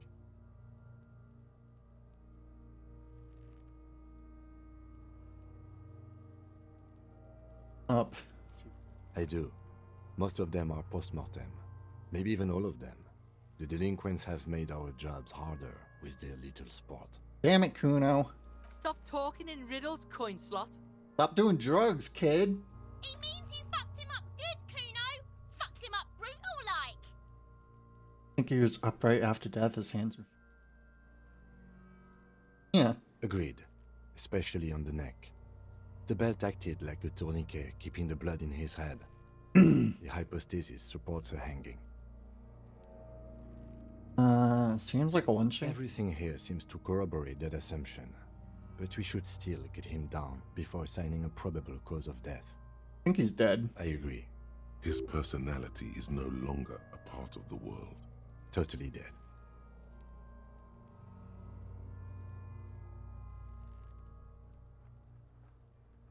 Gold no longer stores its personality in its composition. There was a time for that, and it's ended 7 days ago. That sounds about right, yes. Something out of The him. pool of blood and feces has eaten into the frozen mud below the man's feet. Purge liquid is dripping into it, drop by drop. The victim appears Purge to have liquid? contained no more than half a kilogram of digestion at the time of death. The fuck he's saying? Talking about shit.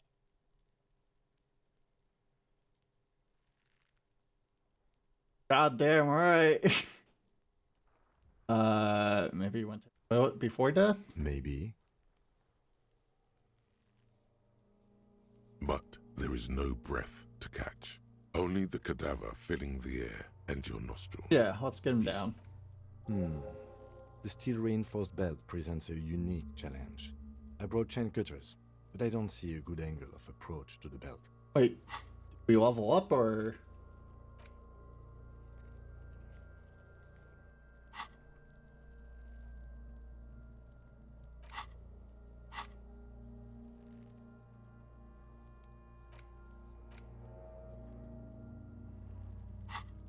Oh, well, wait. He doesn't actually think the challenge is unique. He thinks it's frustrating, annoying, and harder than he thought. The cadaver is a good 1.2 meters up. Neither one of us can reach the belt without assistance. And even if we do, there's the question of cutting the airship strength material. All the branch? Climb up there and saw the branch? I guess it seems dangerous. There has to be a less risky way, with less falling down of trees. Someone else do it? Someone else? You mean like the police? Call the police. Someone already did. You know who came? We did. Shit. Because we have made bad life decisions. Ah, you got us, Kim. I know it's hard, but I assure you, the others won't come to help us. And we have a growing sanitary concern here. We need to get him down, fast. I was really hoping we wouldn't. The Union appeared to be suspect in this case. Oh, let's consider. But what other options? The corpse twists on the Shoot belt. him down? Yeah! Bang bang time, pig! Shoot his head off! How? Where the buckle ties the rope to the branch. That's a good spot to aim. Buckle hold all together. Where? Ah, yes, I see. If the shot hits that, there might be a chance to release the belt. Yeah, now we're talking. Entertain a Kuno with some shit. They'll miss! The pigs will miss Kuno! Wait, let me try. Oh, we can't quick The save. lieutenant's brow is furrowed. He appears too deep in concentration to even notice what you said. Say nothing, let him cheat. Silence. With his elbow sharp, the lieutenant unzips his jacket and produces a lightweight firearm. He drops a paper cartridge in the barrel, separates the scouring stick, and gives the cartridge 5 tucks, Ooh. securing it in place. That's a Kiel A9090 Armistice, mass-produced muzzle-loader, ascetic, frugal, one of the most common firearms in the world.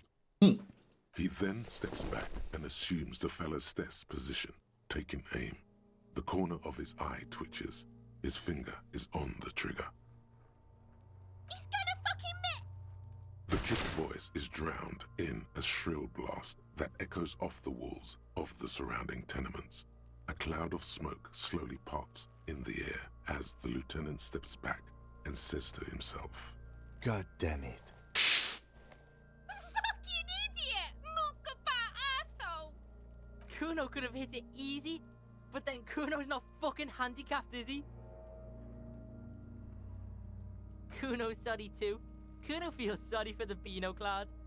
The lieutenant doesn't say a word, just looks at the gun. Again? No, we are lucky as it is.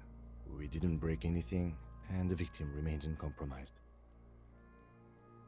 Any more mistakes could put us in an unfortunate position with the locals. We have eyes on us.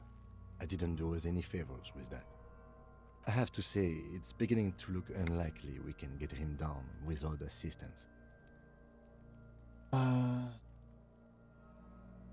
have a gun. I should try. It's bad as it is. Us shooting firearms like punks. Go ahead. I'm not stopping you. Just don't lose it. They only have one gun. This is the sorriest pair of pigs Kuno's ever seen. Yeah, take it, you fucking banana poika. Take it and shoot yourself in the mouth. The cold piece of bakelite and gunmetal is surprisingly light. Your fingers fit right through the guard, instinctively resting on the trigger. The fuck are you waiting for, Kuno? Tell him to shoot himself in the mouth. The buckle comes into focus in your sights. You stand with your feet planted. Why don't you just shoot yourself in your mouth? You know what? You What? won't miss. Curious. 28 if we improve hand-eye coordination. Now better? Ooh. That's almost 50-50.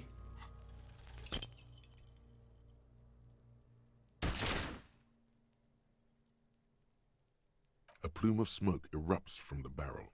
Your hand goes numb from the explosion. With You your just ears shoot still him. ringing, you missed the belt, but hit the corpse straight in the chest. Ow! Bits of ribcage protrude from the skin. No blood. Only Oh my god, he's gonna fucking cry. I knew it. What a mulko. ask for another shot. You'll get it with the next one. The goddamn light reflected off some window. Surely.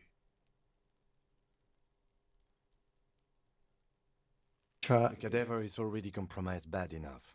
It came out wrong. You made it sound like you're some sort of roulette addict looking for a fix. Ask Please, again. Ken. There is silence. Victupa wants to fuck up again bad.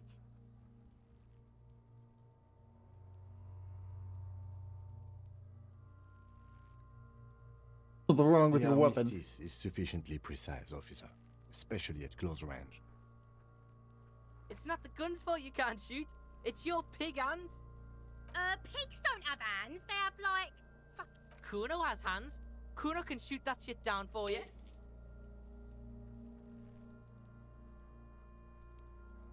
That's preposterous. We're not giving you a gun, kid. Preposterous. What are you, a fucking earl?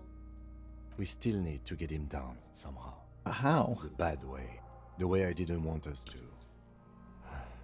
By asking the harbor for help. Get in, They have to- Harbor. From the gates, by negotiating or fighting. I'm unenthusiastic about fighting. Or we can try to find some secret third path. To the gates. Let's negotiate. Get to it then.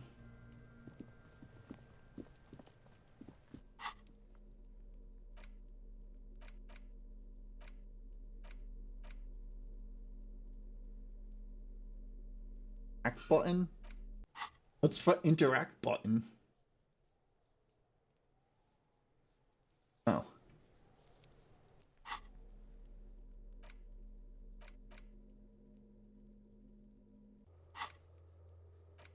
Body down, okay. Well.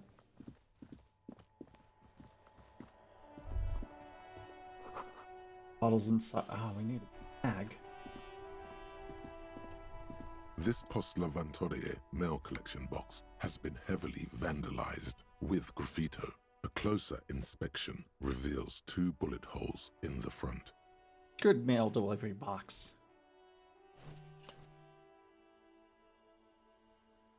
The box seems happy. Aw. Eat shit, pig. Fucked by the coon. And St. G with a crown have been scribbled on it. Jenny is a whore, and best set mailbox also. Feel your mail collection The box. mail collection box seems cathartic. Thankful even. So do you. You should. Alright. Let's I guess poke around more.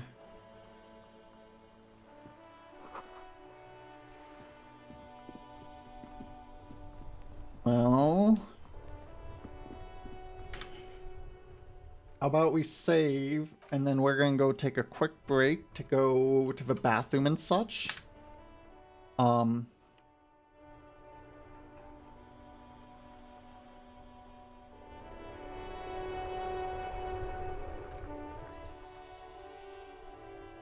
more forgiving to persons of power. Oh. Okay, so yeah, we're gonna go use the bathroom. We'll be back in just a bit. We're gonna run an ad, so hopefully ads don't play while we're, actually playing. So yeah, Burb.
Okay.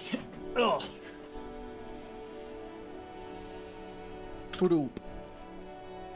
Let's also turn that back down a bit.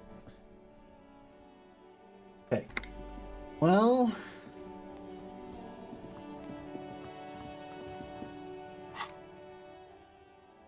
Bonus from on during swipe checks. Oh, that's for that.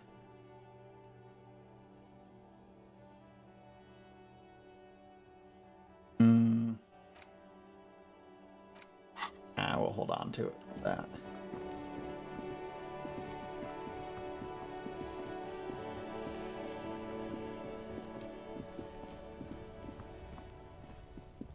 Get there?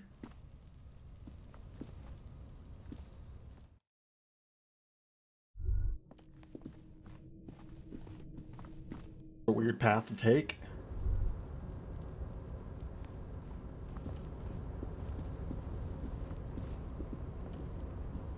Come on.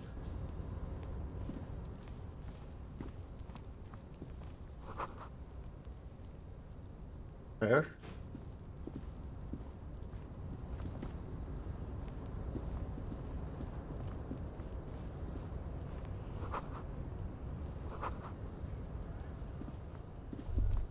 Oh.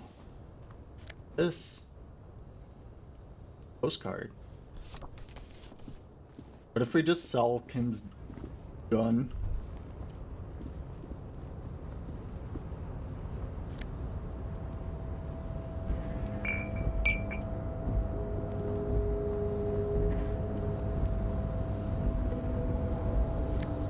Yeah. Oh, here. Money. Let's talk to Kim and figure out about the case.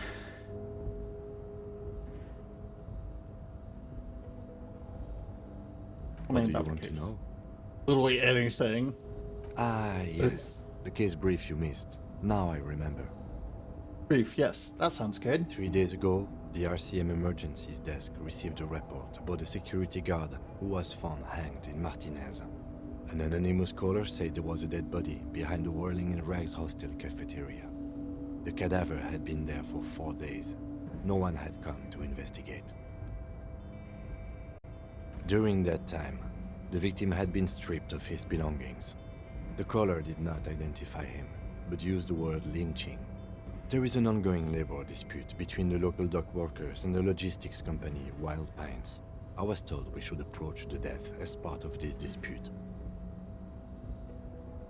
About the They caller? didn't identify themselves in any way. The tone was muffled using a device of some sort. The Hello, desk could identify Ivysaur. neither the caller's age nor sex. There's a strong prejudice against involving the RCM in what's seen as union matters. The dock workers' union is the de facto police in Martinez. Now it appears they've started executing too. We cannot allow that. Job is to find the killer? That's right. Oh. Say this is a mysterious case. No, it's not a particularly mysterious case. Oh, why not? The deceased is a security guard for a corporation involved in a labor dispute. It doesn't take a DeLorean polymath to put the pieces together. I just don't see the case getting more mysterious than that. Personally, I think labor disputes are very mysterious. Then you are in luck, because we are in the midst of a major strike by the dock workers' union. Maybe more than that. The union clearly wants a piece, not just of the industrial harbor, but the Wild Pines Corporation itself. Is this a strike then? Or the first shots in a workers' coup? Ooh. I expect the case itself to be less challenging than navigating these community matters. This district isn't used to the RCM's presence, and the union rarely overplays its hand, as it appears to have done in this case. Wait, so is this a strike or an attempted coup? Strike, coup, revolution. It's brigandage, however you parse it. You feel something rising through you, a familiar feeling, an opinion taking form.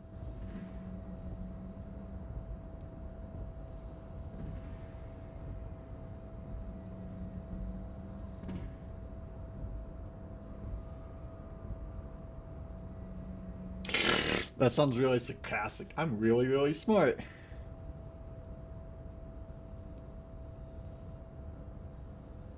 Fuck the owners. When I said we have to navigate community matters, I did not mean we have any say in them. I meant we should be careful. If we are not, the shit will blow right in our faces. Oh, sorry. From an imaginary fan. Oh. Now, was there anything else you wanted to know about the case? Why are we on the same case? I'm afraid you and I are pawns in a pissing competition. Oh. You don't know? I assumed you were in on it. No, I'm in on retrograde amnesia. Better still than an imbecilic cop-off. Cop-off? It's just stupidity. What kind of stupidity? The cop kind. Our precincts can't decide if Martinez is part of Jamrock or the Industrial Harbor. Yours or mine, as if we somehow own parts of the city. Typical street gang mentality. So we've let the Union make a mockery of law enforcement here, and now it's come to its natural conclusion. So this is struggle over who runs man? Well, sort of. It's less a matter of who gets to police Martinez than who has to. It's an orphan district, in other words. Ah, jeez. I think the dispatch desk just told both our stations about the hanging. There was quite the brouhaha at the 57th, I can tell you that. Time to settle it, they said. Cop off. But I assure you, I am not their finest or toughest, with 102 cases solved. What I am is least interested in a pissing competition. From the other day, we know what brouhaha means. It's like a commotion. Or like a, yeah. So, he volunteered to represent the 57th, but not out of competitiveness. On the contrary. I wonder what it says about me. That was sent by my... They probably want to get rid of you.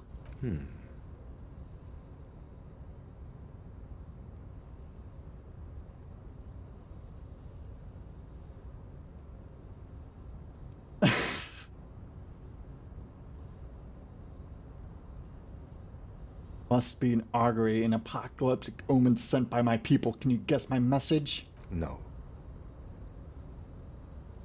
No, actually, no, I'm not an augury. I don't know what I said Was that. there anything else you wanted to ask about the competition?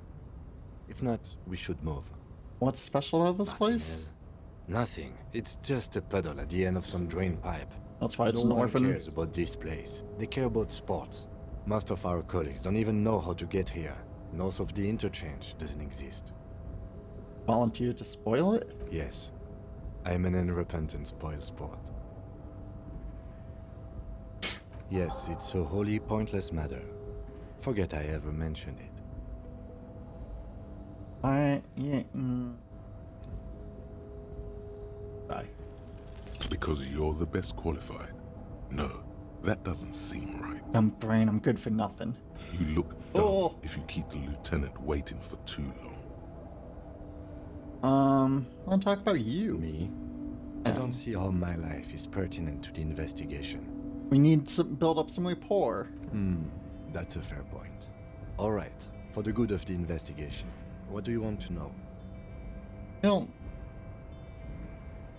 look like other That's people. because I'm half Seolite, or quarter. My father's father was from Seoul. So was my grandmother, but from my mother's side. It's not an interesting topic. Seoul? It's a part of the world, officer. A geopolitical entity and a geographic division. I told you it wouldn't be interesting.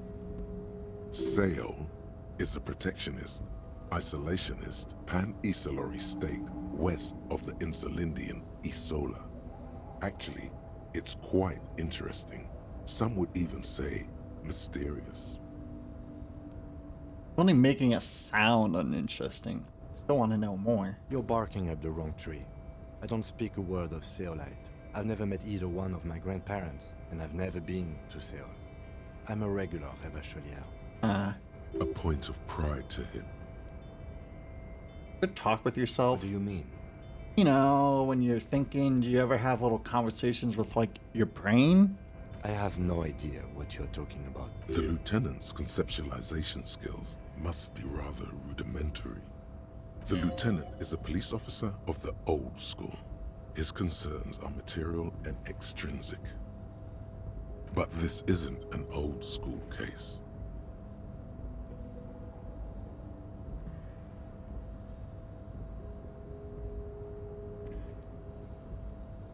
I get it. You're one of those old school detectives. So what? That makes you the new school? God spare us. For real detective work, nothing beats a good notebook by your side. The lieutenant produces his small blue notebook and idly thumbs through a few pages. We all have our different mediums. His is written. Tell me a secret. No. Oh. Oh, okay. The lieutenant nods. Alright. Good. Let's change the subject. Let's go. Ooh. Ooh. Looks like someone left his tarpaulin cloak hanging on the railing here. Hey, Lieutenant, look. Yes, it's probably yours.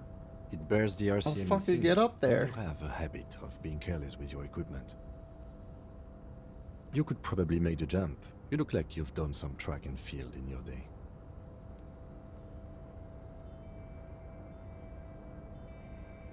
The wind is aggressive up here. The lieutenant looks at the enormous crane towering in the distance over the container yard. That machine is a Kvalsund 1020 HK. That's a huge crane. Yeah. Is it? Kvalsund makes a lot of heavy equipment, but this is phenomenal, even for them. But I digress. We were focusing on your cloak here.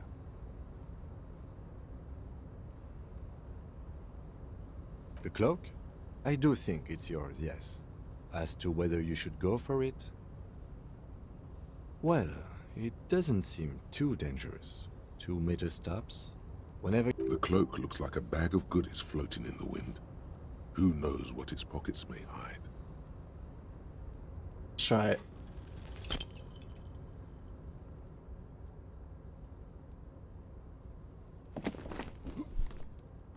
Ah, jeez. Nope, no. That's still too high. What were you thinking? You're not a... Despair creeps into you. Oh, no. Getting fat on your weakness. Now, let's just load. Oh. Oh. Snap, pop, crackle. Pause. Thanks for the stretch and hydrate. Hydrate. Hydream. Oh,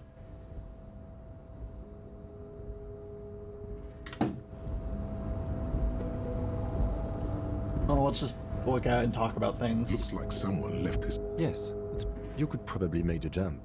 The wind is aggressive up here. The lieutenant looks at that machine is a... Is it? But I digress.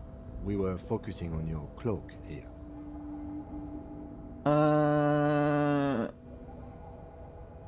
Not right now.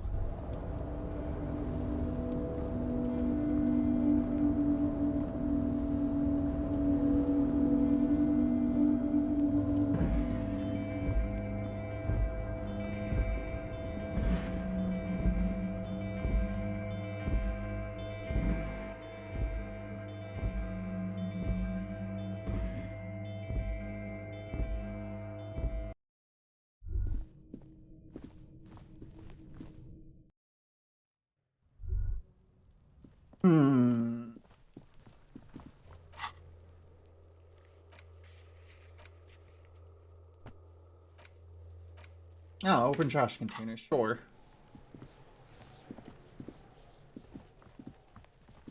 We have a crowbar, but let's see if we can get the keys.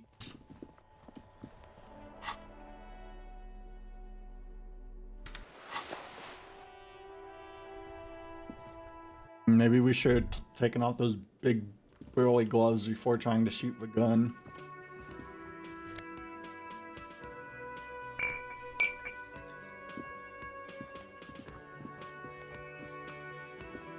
Can I help you?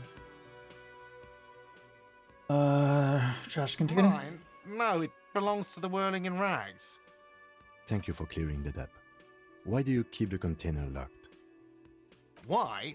To keep the hobos and drunks out. Rude. That's why. And the neighbors too. They put their trash there and they don't pay for the garbage company. What a dick. I thought as much. And are you the only party with access to the trash container? Well, yes. Us and the garbage disposal company.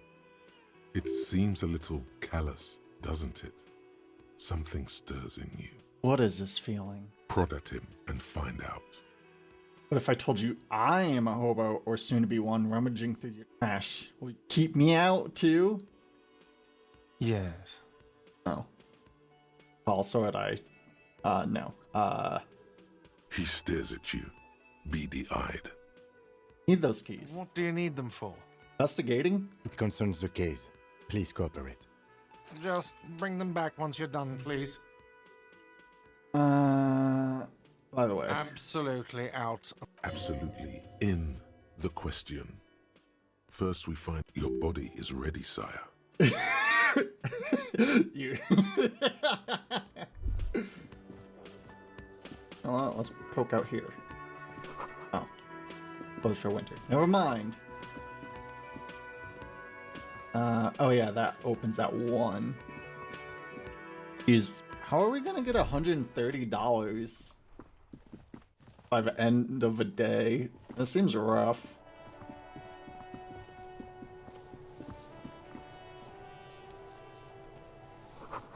Logo.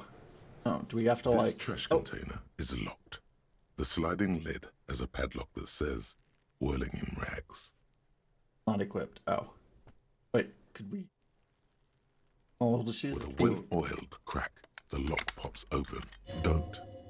Maybe you shouldn't. Maybe you shouldn't. Of course you should. This is your time to shine, Hobo Cop. Dive into that dumpster for extra content. Fire, what was that again? Gut feeling? What's interfacing?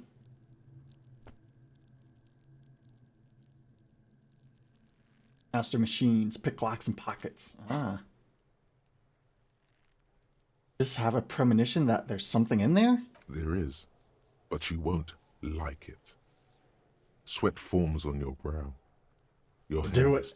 The smell of rotten food rises to greet you. You see soggy cartons, dirty rags, and organic waste. You know what? Here. Robocop. Oh. Never mind. We're just in time. This hasn't been emptied for over a week.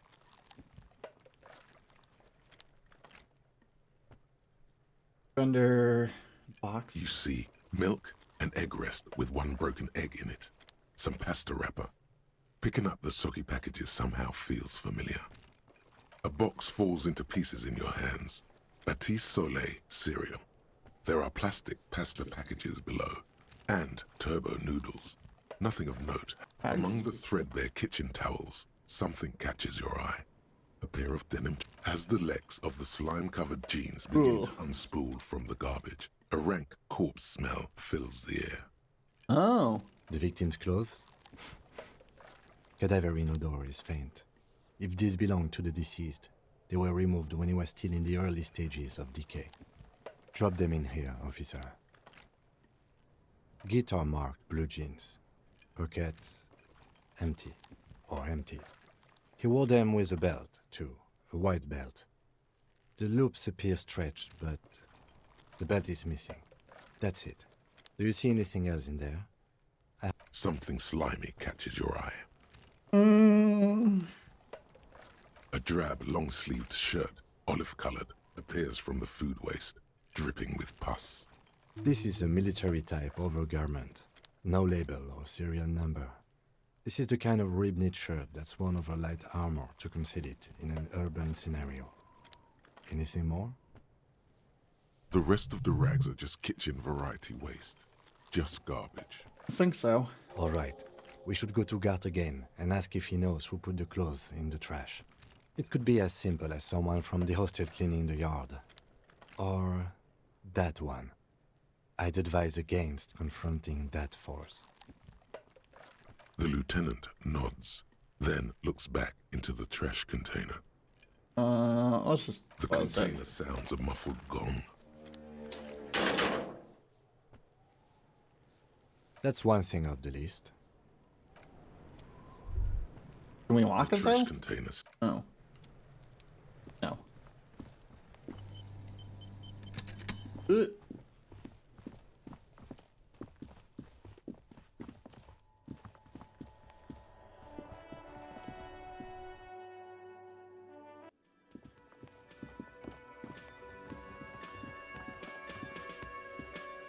Can I help you? Trash key. Thanks. I hope you found what you were looking for. Found victim's clothes. How strange. I certainly didn't put them there. You know, we kind of believe that since she's only been here a couple days or something. Or a day or so. Who else? The trash collection service? CS Municipal. I don't see why they would put anything in the trash, though. Ah, the elusive CS Municipal. I doubt we'll be able to track down who was sent here last and when. This will have to be one of those little threads that solves itself down the road. Thank you anyway. Staff? Sylvie had the keys before I got here, and I can vouch for her. I can vouch for all my staff. None of us would tamper with the... Yes? Something here. What thing? Yes, not the whole damn union, thank God. Just the nastiest and loud... They come here in the evenings. Dumb, unruly types. Think they're big shit. But they're good customers. They place big orders and always pay on time. We should find out who this Lord faction is, occupying the booth. Loudness means talkative. We don't. We have to wait. They'll show up sooner or later. Men get hungry, even striking men. If not today, then they'll be here. There are these things called days. You sleep between them. He's saying they'll come after you've slept. Just making clear you got that. That's What? it. By the way, you should come back to this thing-based questionnaire if you see anything interesting in the whirling later. Another thing. Another thing. Great. I love those. Never mind. Yes? Never mind. I'll just leave. So...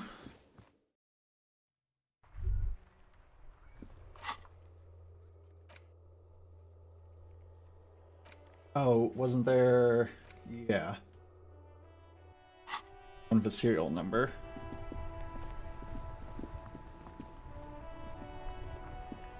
Inside, you see a set of steering levers, a radio microphone, a pull-out toolbox, and the soft glow of the fuel preheater gauge. This is Precinct 57. How may I assist you? Want a serial number? Sure, officer. What's the number?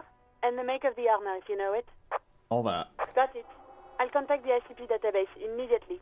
Call back tomorrow. The International Thanks. Collaboration Police, ICP, is an inter-Isolari law Sing Clown enforcement Posse. service, the crown jewel in the moral intern diadem, alongside EPIS and the coalition government. 57th, over and out. In the cabin, you see a set of steering levers.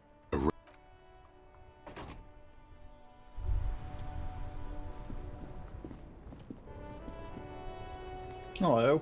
I am a gander and a hunter and a gatherer. Feel like a traveler. A simple little cadence.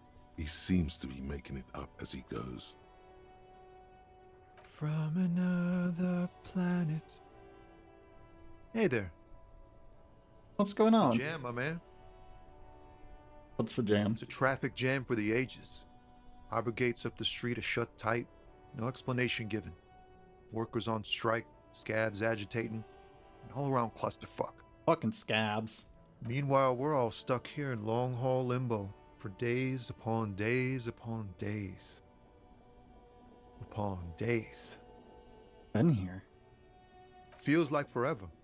Like I was born on this here roundabout and this was all I ever knew. Just me and the metal and the tires, the oil and the fumes of mazout. Yeah. Yeah, imagine. It's been a whole week already. Oh. Oh. So tell me, what do you need? Care to spare some change? Huh? Oh. No, I ain't got any money. They don't want to pay for unfinished work. The bosses, man. Huh.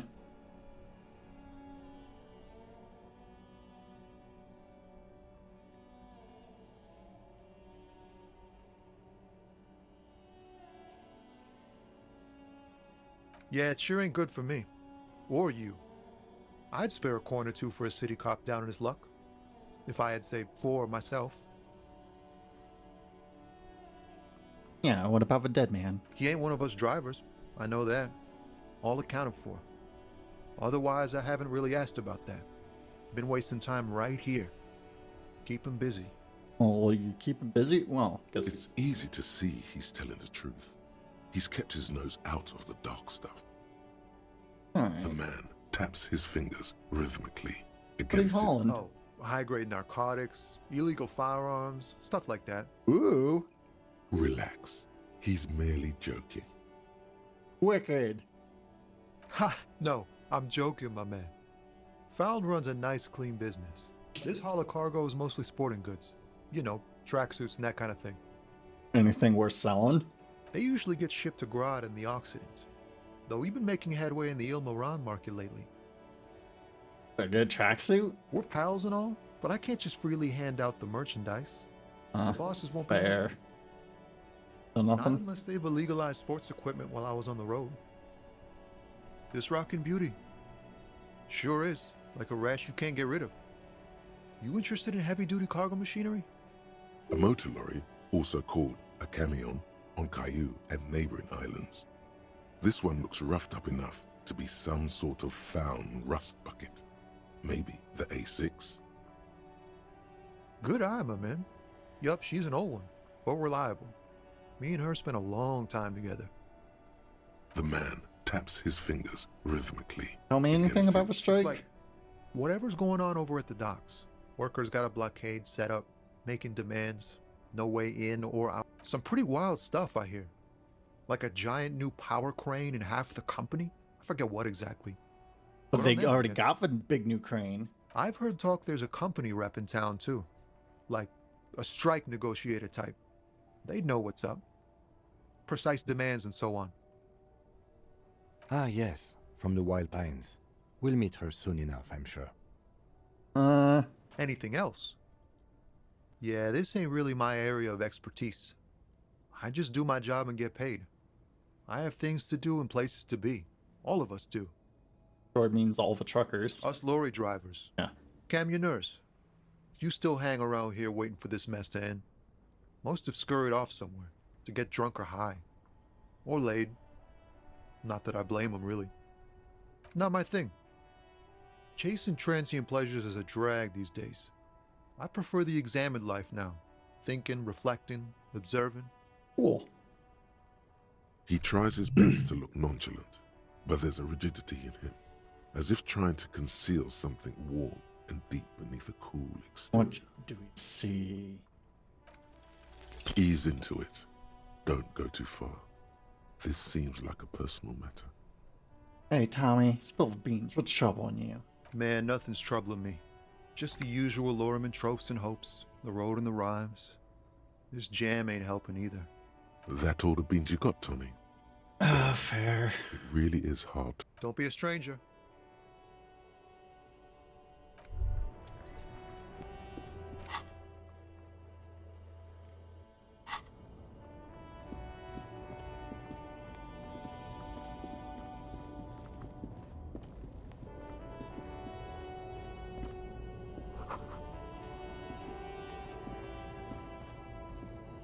An old monument stands in the middle of the traffic island, pointing toward the sea. It looks as if it's been reassembled piece by piece, secured and mounted in the air with the aid of numerous ropes and rods. That's kind of cool. A silver plaque on the statue's pedestal reads, "I am Philip III, the Squanderer, the greatest of the Philippian kings of Russia, son of Philip II, the opulent, father of Philip IV, the insane." Even by the standards of the Philippian kings, old sumptuous Philip was known for his profligacy. Well, he blew through the whole national treasury, starting the decline of one of the penultimate century's greatest superpowers, the suzerain of Revachol. His own maladministration foreshadowed the fall of the monarchy. During the anti-centennial revolution, an end to his family line and the monarchy on the Insulindian Isola. How did he spend an entire national treasury? Stories have it that he had his bedroom converted into a treasure chamber, where he stored unfathomable wealth. Krugerrands, bars of gold, ornate weaponry, armor, and various chalices. He called it the Sol Auron. It was obscene. There were whispers he slept on a huge pile of gold-dipped feathers, like some obese dragon, instead of a bed, like a normal person. Farce. But wait, you haven't even heard about his fabled cocaine addiction. The what now? You see, old Philippe wasn't just good at squandering the national treasury on gold and ceremonial weaponry, he was also a prodigious snorter of nose candy. Loaded druggie. That's what the revolutionaries said 150 years later, right before they emptied out the royal mausoleum and dumped His Majesty's mortal remains in the Insulindian Bay. Oh, so he's not buried. Beneath the cold waters of the Insulindian Bay, thrown there by the revolutionaries. Cool. After the original was blown apart by communards, then further damaged during the landing of the coalition's airships during the turn of the century revolution, when most historians think the coalition's hasty landing may have ultimately saved the statue. If the communards had more time, they would have reduced it up to even finer pieces. Some years ago, a group of liberal, artistically inclined individuals, designers mostly, thought it would be ironic to restore the statue of the most wasteful ruler of Revachol in the poorest part of the city. Yeah, that's kind of fun. The statue is supposed to capture the moment it was blown apart, like an instant frozen in time, a rare butterfly trapped in amber. floating on a sea of shit. Dig it. People in Martinaise tend to disagree, Well, they're as do many bitches. prominent art critics and thought leaders with more nuanced social awareness than the young ironists. All corrupted. Philip III, the squanderer, however, with his bronze face up in the air, doesn't seem concerned about what the hoi polloi think of him in death. Not that he ever did in life either.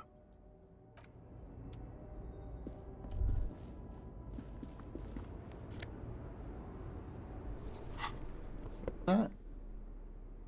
Well, instrument.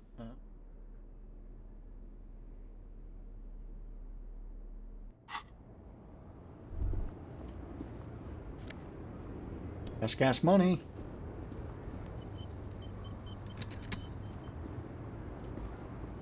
The small, wrinkled woman does not greet you. She nods along to something on her radio. A photograph is clutched in her hands, and there is a warm smile on her face. The photo, an ambrotype from the turn of the century, as golden as her smile. It's the warmth of a winter night's fire. Maybe she could give you comfort and shelter, some cigarettes and food money. Maybe she's your grandma. Nothing. Her smile just keeps widening. Her hair is gray like lead.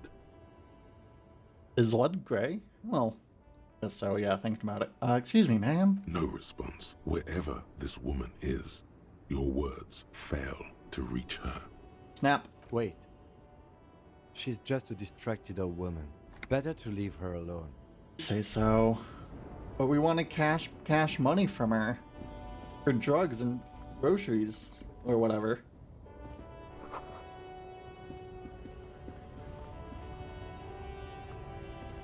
Right to work. Oh, you know what?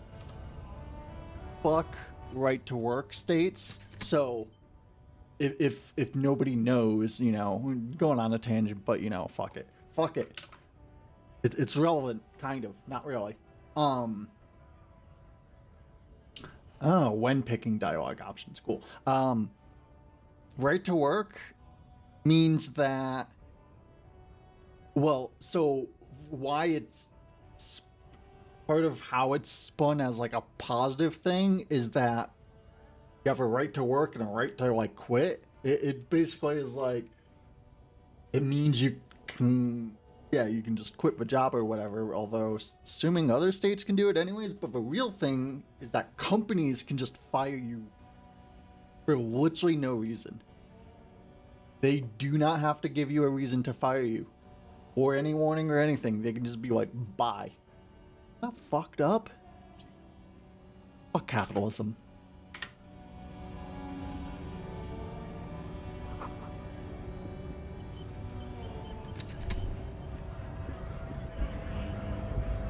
Big guy. Bastards! We have a right to work! Fuck this.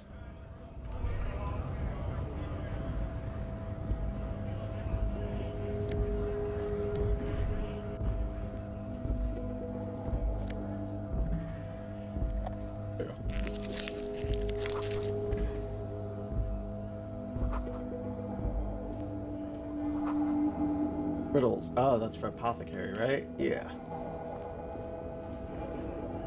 Oh. So.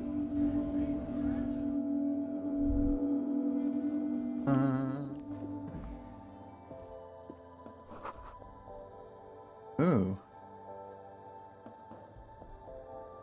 Yeah, it's fucked. You see several packaged raincoats fill a low shelf beneath a display.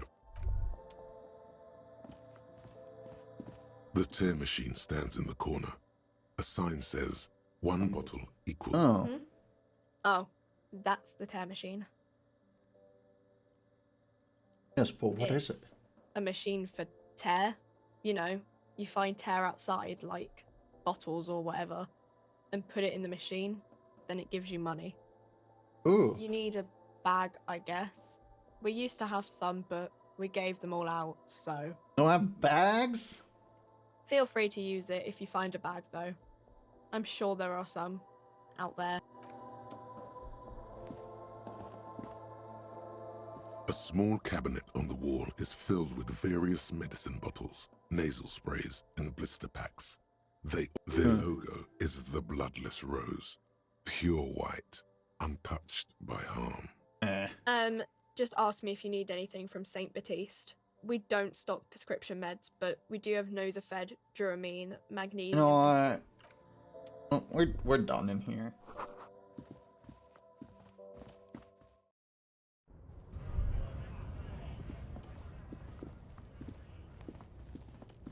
Well,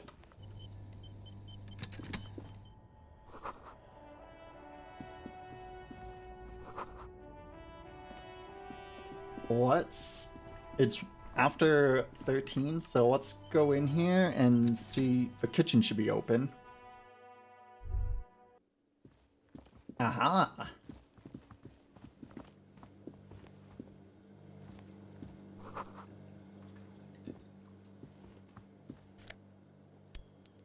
Steal some money. A thin man is smoking below an exhaust hood, occasionally sipping from his mug. This must be the We word. miss nicotine so much. As you step in, he nods toward the table and says something in a completely foreign language. The only words you can make out are Garancy and Kubek. Okay, it's definitely not his name. Whatever you do, please don't call him Garancy Kubek. Please. It's not funny. Sometimes for The man questions? puts his cup down and replies something, his left hand drawing arcs in the air. Nice pop. He smiles and bangs his ladle against. It's almost like music, especially with the sounds of a... Okay, well... You see a heavy steel... You immediately feel drawn to the color. I wonder where this door leads. It's a door in the back of the kitchen. Why do you care where it leads? Drawn to its cobalt blue. It is quite pretty. I suppose we could look into it as a side investigation.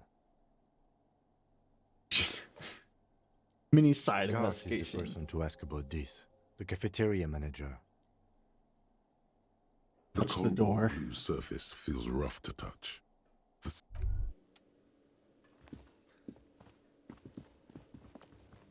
You have a bag? Can I help you? Another thing. Great. Oh, yes, that door. Sure. There's nothing mysterious about it. Know what's behind It's it? just a door. No, I don't have a key. I don't know how to get there. And I don't care either. It's not like I've been wondering about it for 10 years. It's just a frit warehouse, probably. Or some boring storage space with a bunch of old junk and dust. Junk and dust. He's attempting to maintain an air of indifference. It's absolutely not convincing. I think you'd like to know. Fine, okay, a little. My job doesn't leave me time for wondering about one locked door in one of the cafeterias I manage. Why not? So, I haven't opened it. I have cleaned the whole place 100 times over, though, after the animals. And I haven't found a key, so good luck with that. Yes?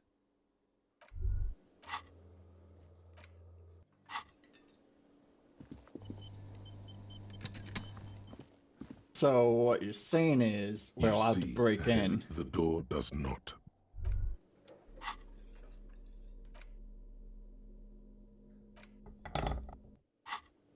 You see a heavy steel door. The cobalt blue. Yes, we can't. Papa.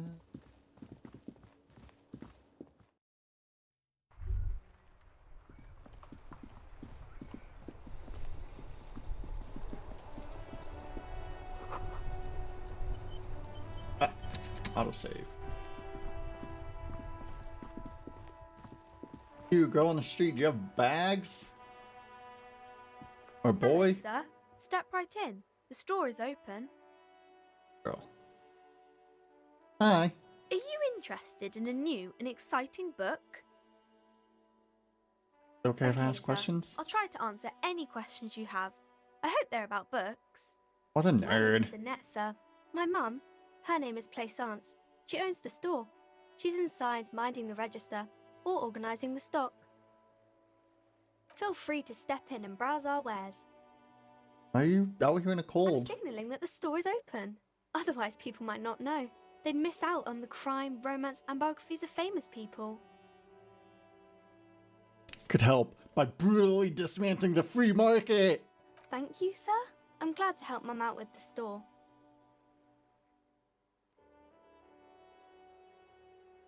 At school? I do my studies at home at the moment. I have to help Mum keep this place running. School more Mum important? says it's necessary to do both because it builds character. Ugh. Mum says a proper worker is dutiful. That's how you get ahead in life. There is stress and unease behind these words. She's reciting etiquette.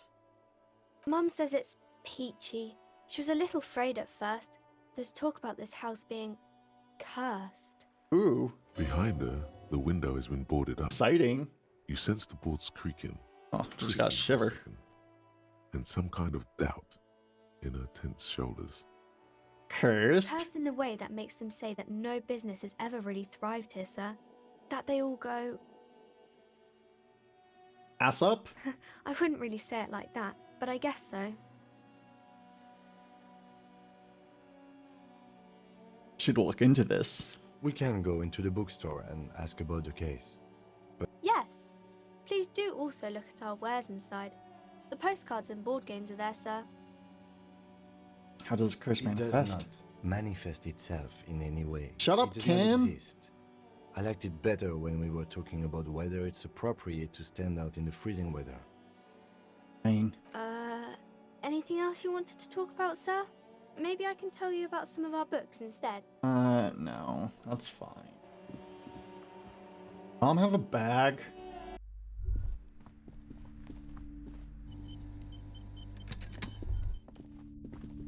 You see a set of tattered curtains. Excuse me, officer. The back room is strictly for employees only.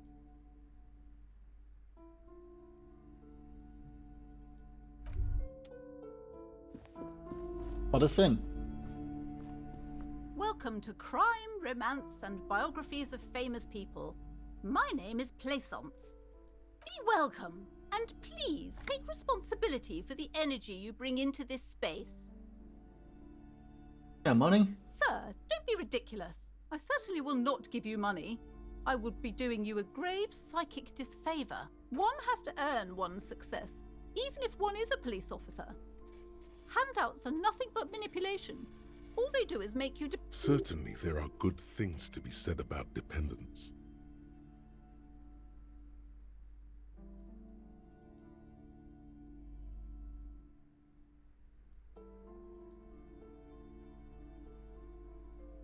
Now, hey there.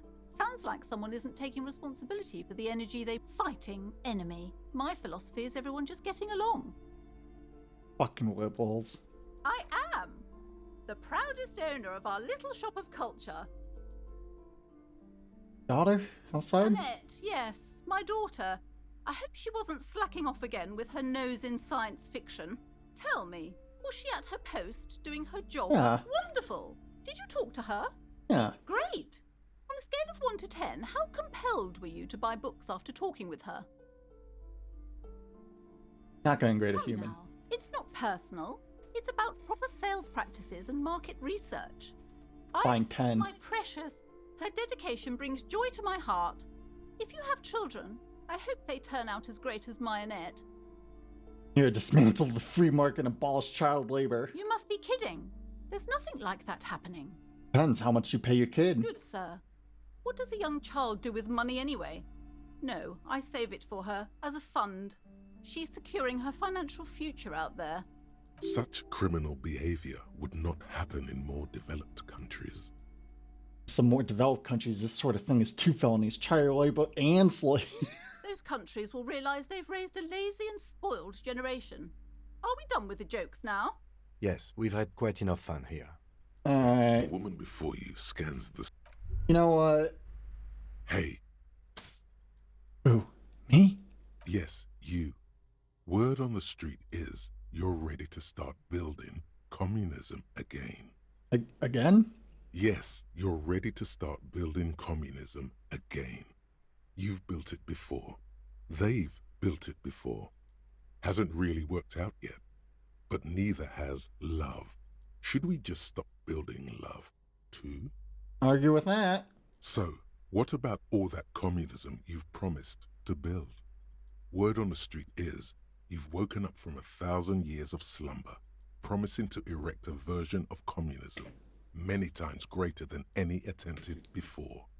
Is that true? Maybe.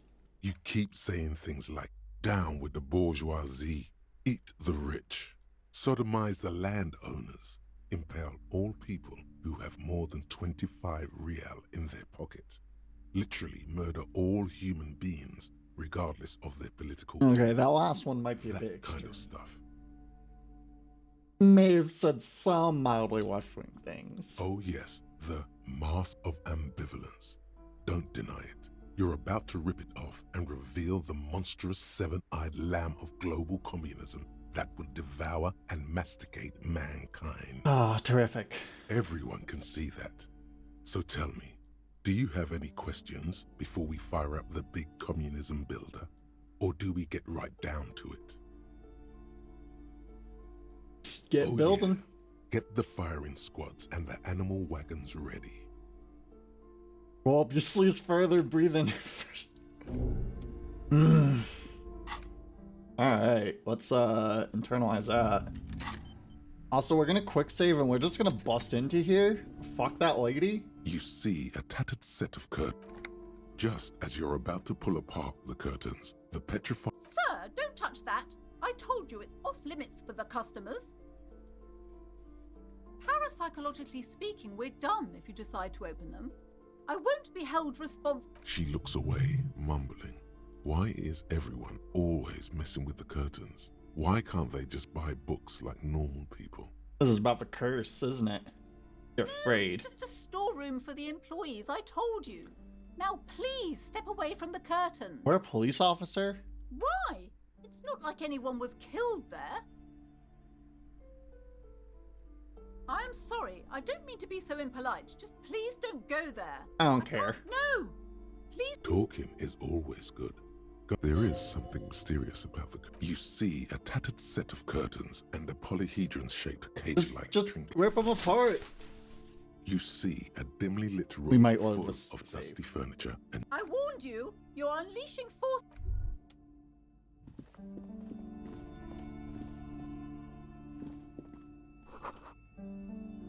Cool.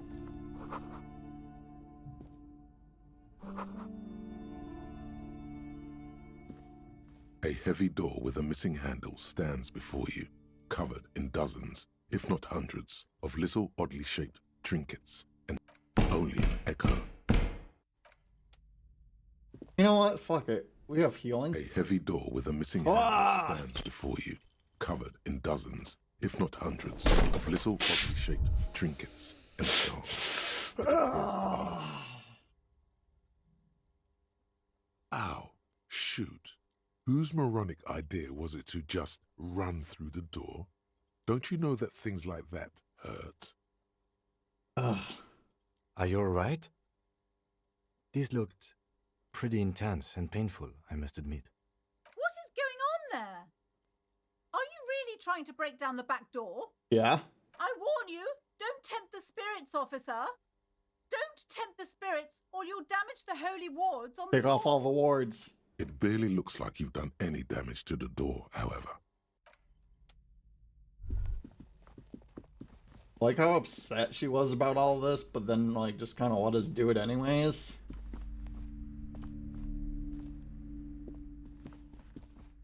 You know what? We're done in here. Fuck this lady. Fuck this place. Hey kid, wanna become a Hobocop with us?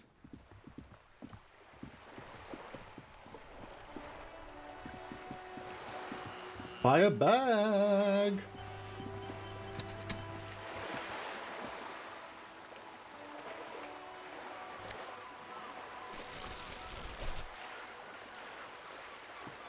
You have to equip it.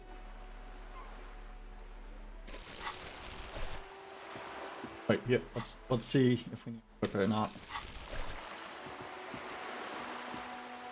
What?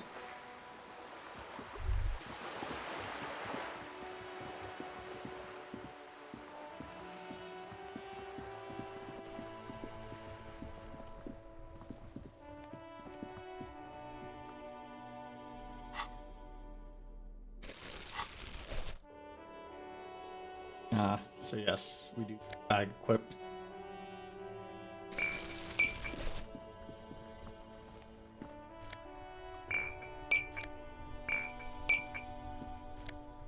Gonna be rich.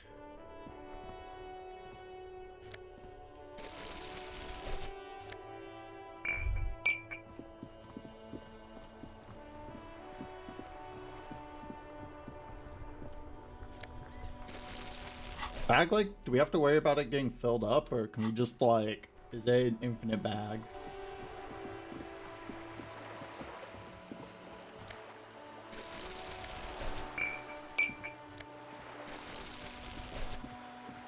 Hell yeah, look at all this money. Yes? No!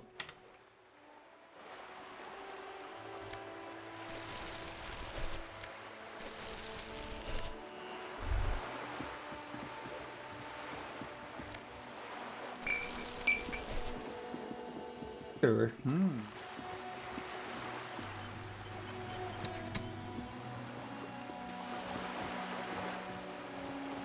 Herb?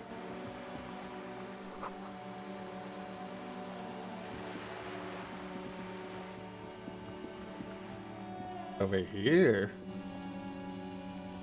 This is a wall on the side of an apartment building. You have no clue. So many walls.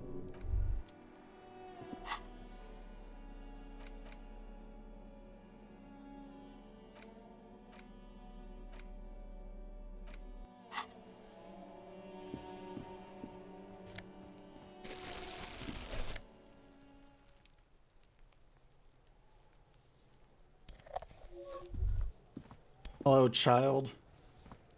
Are you trying to sneak up on me?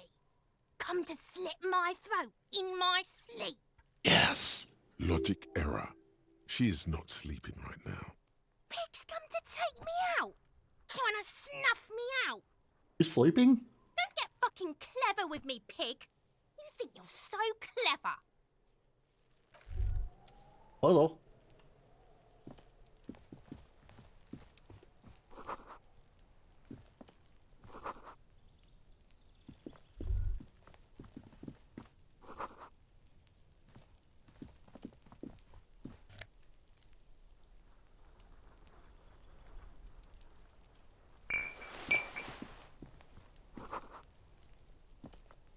Look at it suspiciously.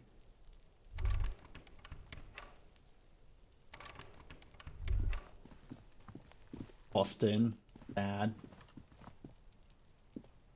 There must be another way into the building. What the fuck? That was so loud.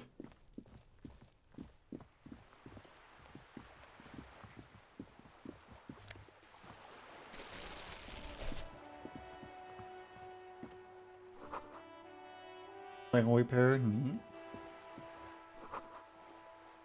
Oh, paint. Go in here. What is here? A sturdy metal door guards the southwest entrance to the apartment. No idea. It's locked. The door rattles against your knuckles. But Knock again. The door rattles again. Stop banging on the door. I'm not letting any more strangers inside. Police. The police? Everyone knows the police don't come round here. No. I already... Go check the backyard door. Backyard door? There must be Kim! another entrance to... Madame, I assure you, we are real police officers. There is no reply.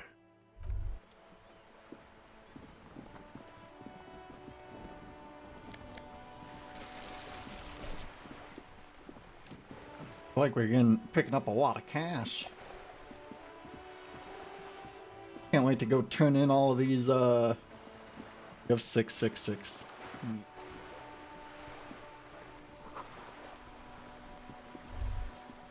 You know what? We don't want to talk to them. We're not feeling it.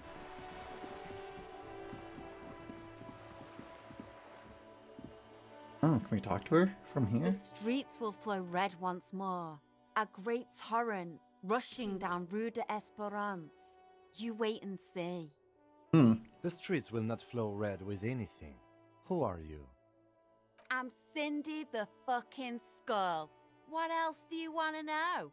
Date of birth, blood type, the last time I was tested for Hep C. Sure. All of those. Go where? Accosting a minor? Listen to your partner, pig man. Keep your grubby hooves off little old ladies. What are you looking at? The lieutenant furrows his brow at another one of your eccentricisms. Hatred, disgust.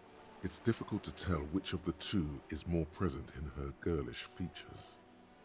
The woman on the boat does not. That is on her.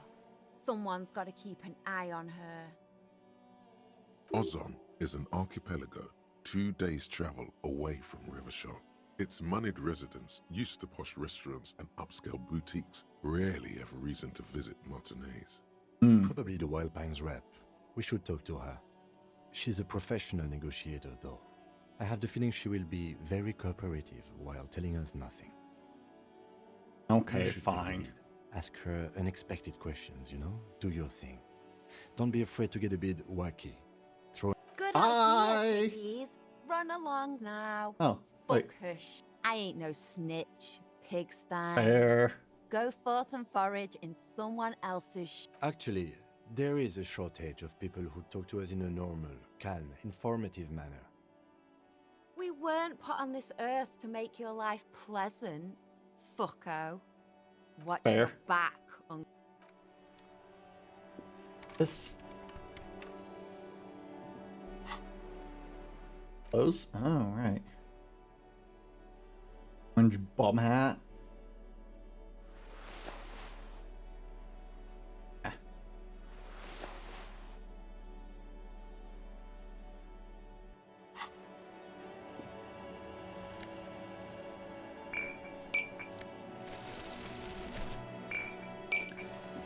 Alright, let's go talk to the posh lady. After we sit around collecting bottles for a dime a piece. You know, whatever. Him.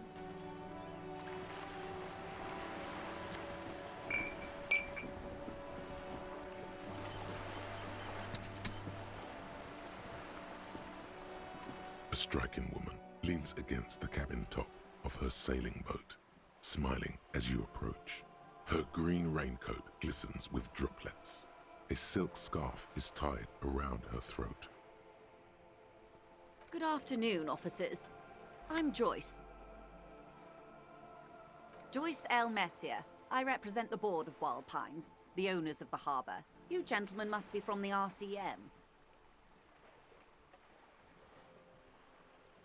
What does the L stand for? Beaton, my maiden name. Oh. Oh. What gave it? Well, just... I'm glad to see you here. I was dispatched to handle a strike, not a lynching. Anything I can do to assist the RCM in this matter, I will, gladly. That is good to hear, madame. My colleague will take the lead on this interview. I should let you know that he is recovering from an unusual medical condition. Very unusual. Thanks, But I can Cam. assure Got you her of back. his ultimate competency. There's a trace of irony in his voice. Mischief, even. This is a tactic. How interesting. I wish you a swift recovery. In the meanwhile, you have my full cooperation, and the full cooperation of the Wild Pines Group. Rich, can I have some money? Is what you want to say, but it isn't that easy, is it? What? Why not? Look at that lady. Take a gander. Squint Nice over. fabrics. Why, yes. Tucked away under that sturdy green raincoat almost rustic in its simplicity, a silk shirt and matching scarf around her gentle throat, while dull orange pearls Why can't we hang ask from her? earlobes, red To look down on us? Fine, we'll ask her light after we blue interrogate her. eyes scan you, Sorry, full of interview. knowledge and worry, wealth and all its These are the kind eyes of the rich man that seem to say everything is possible, within reason. Yeah, so? Now look at you, you misery-clad simian, barely able to tie your own laces. Your armpits are lakes. A scythe of booze precedes you. Your hair sticks to your forehead, and your underwear feels uncomfortable. You're poor, poor as balls. You can't ask this person for money. You're too...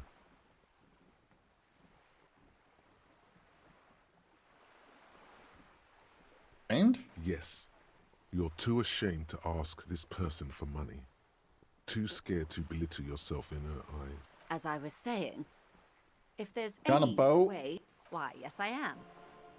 Not a lot of boat people here. Of course there are.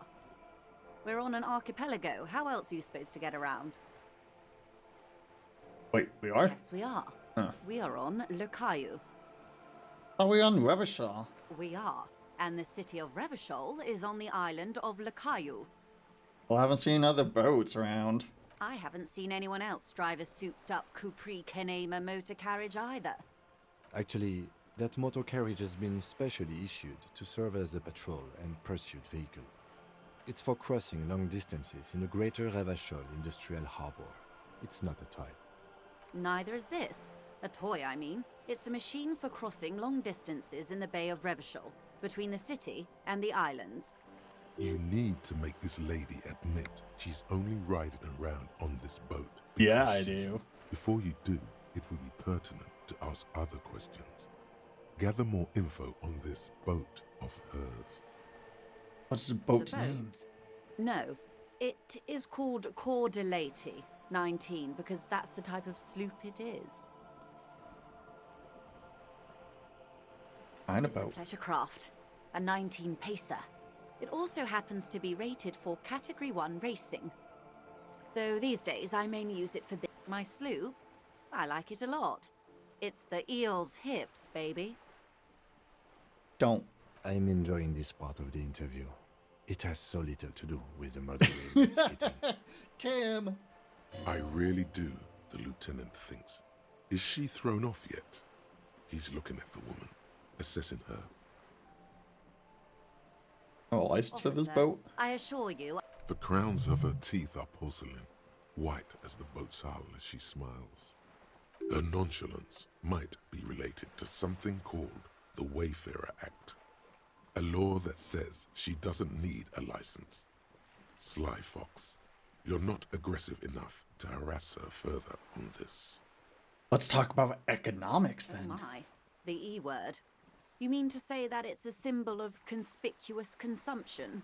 That I'm a member of the ruling class?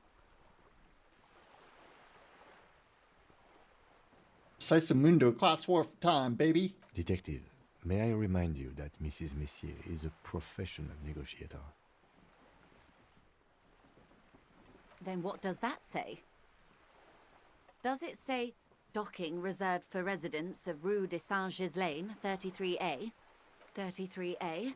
This old proletarian haunt here? As I said, plenty of people drive boats, of all social strata. Your synapses flash. Yeah.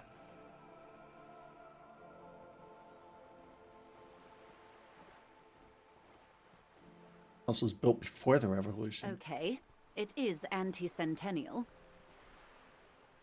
We'll live here now, lead a different lifestyle, if you know what I mean. I assure you, they drove quite a hard bargain for this space. But you're right.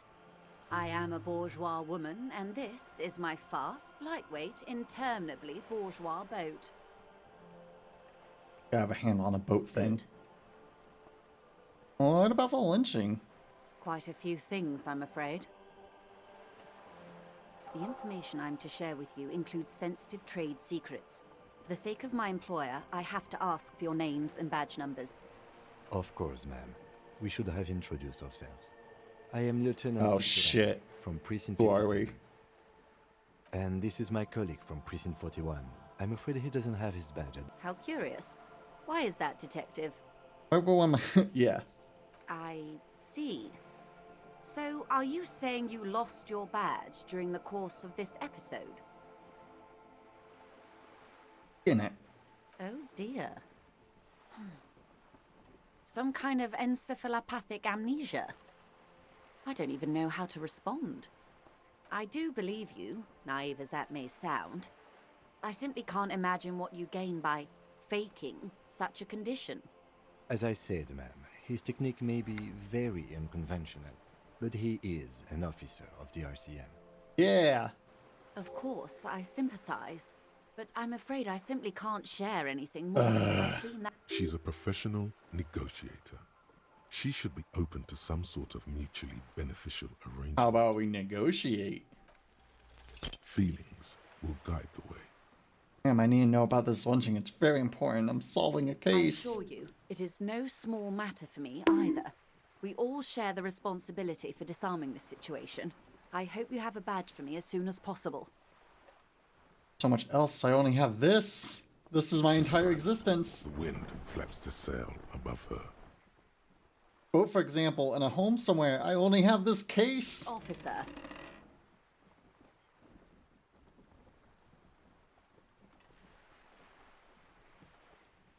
You know, I don't mean to sound cold, but if you want something, you have to give something back. More than just guilt. You're doing it. Despite your own best efforts, you're still getting in. Somehow. I'll be frank with you. If I'm going to break protocol, I need to be able to justify it to my superiors. They're going to want to see something tangible. Punch bottles? The Union is conducting drug trade out of the harbor. It's an open secret in Martinez. Surely it must not come as a complete surprise to the RCM either. Or you can find your badge, which honestly seems like a lost cause. Detective, a word in private before we continue. Jesus, ma'am. Actually though, we're gonna save and call it here. 1, we're hungry. 2, it's been 3 hours. Jeez, that was a fast 3 hours. Wow. Also, it's been kind of nice not having to read everything out loud. You know, makes it a bit easier on our throat. So yeah. I think that's it. Thanks for hanging out. We'll be playing this again tomorrow. Yeah. So, hope we'll see y'all then. And we'll raid someone after the closing. So, bye. Love y'all. Boop.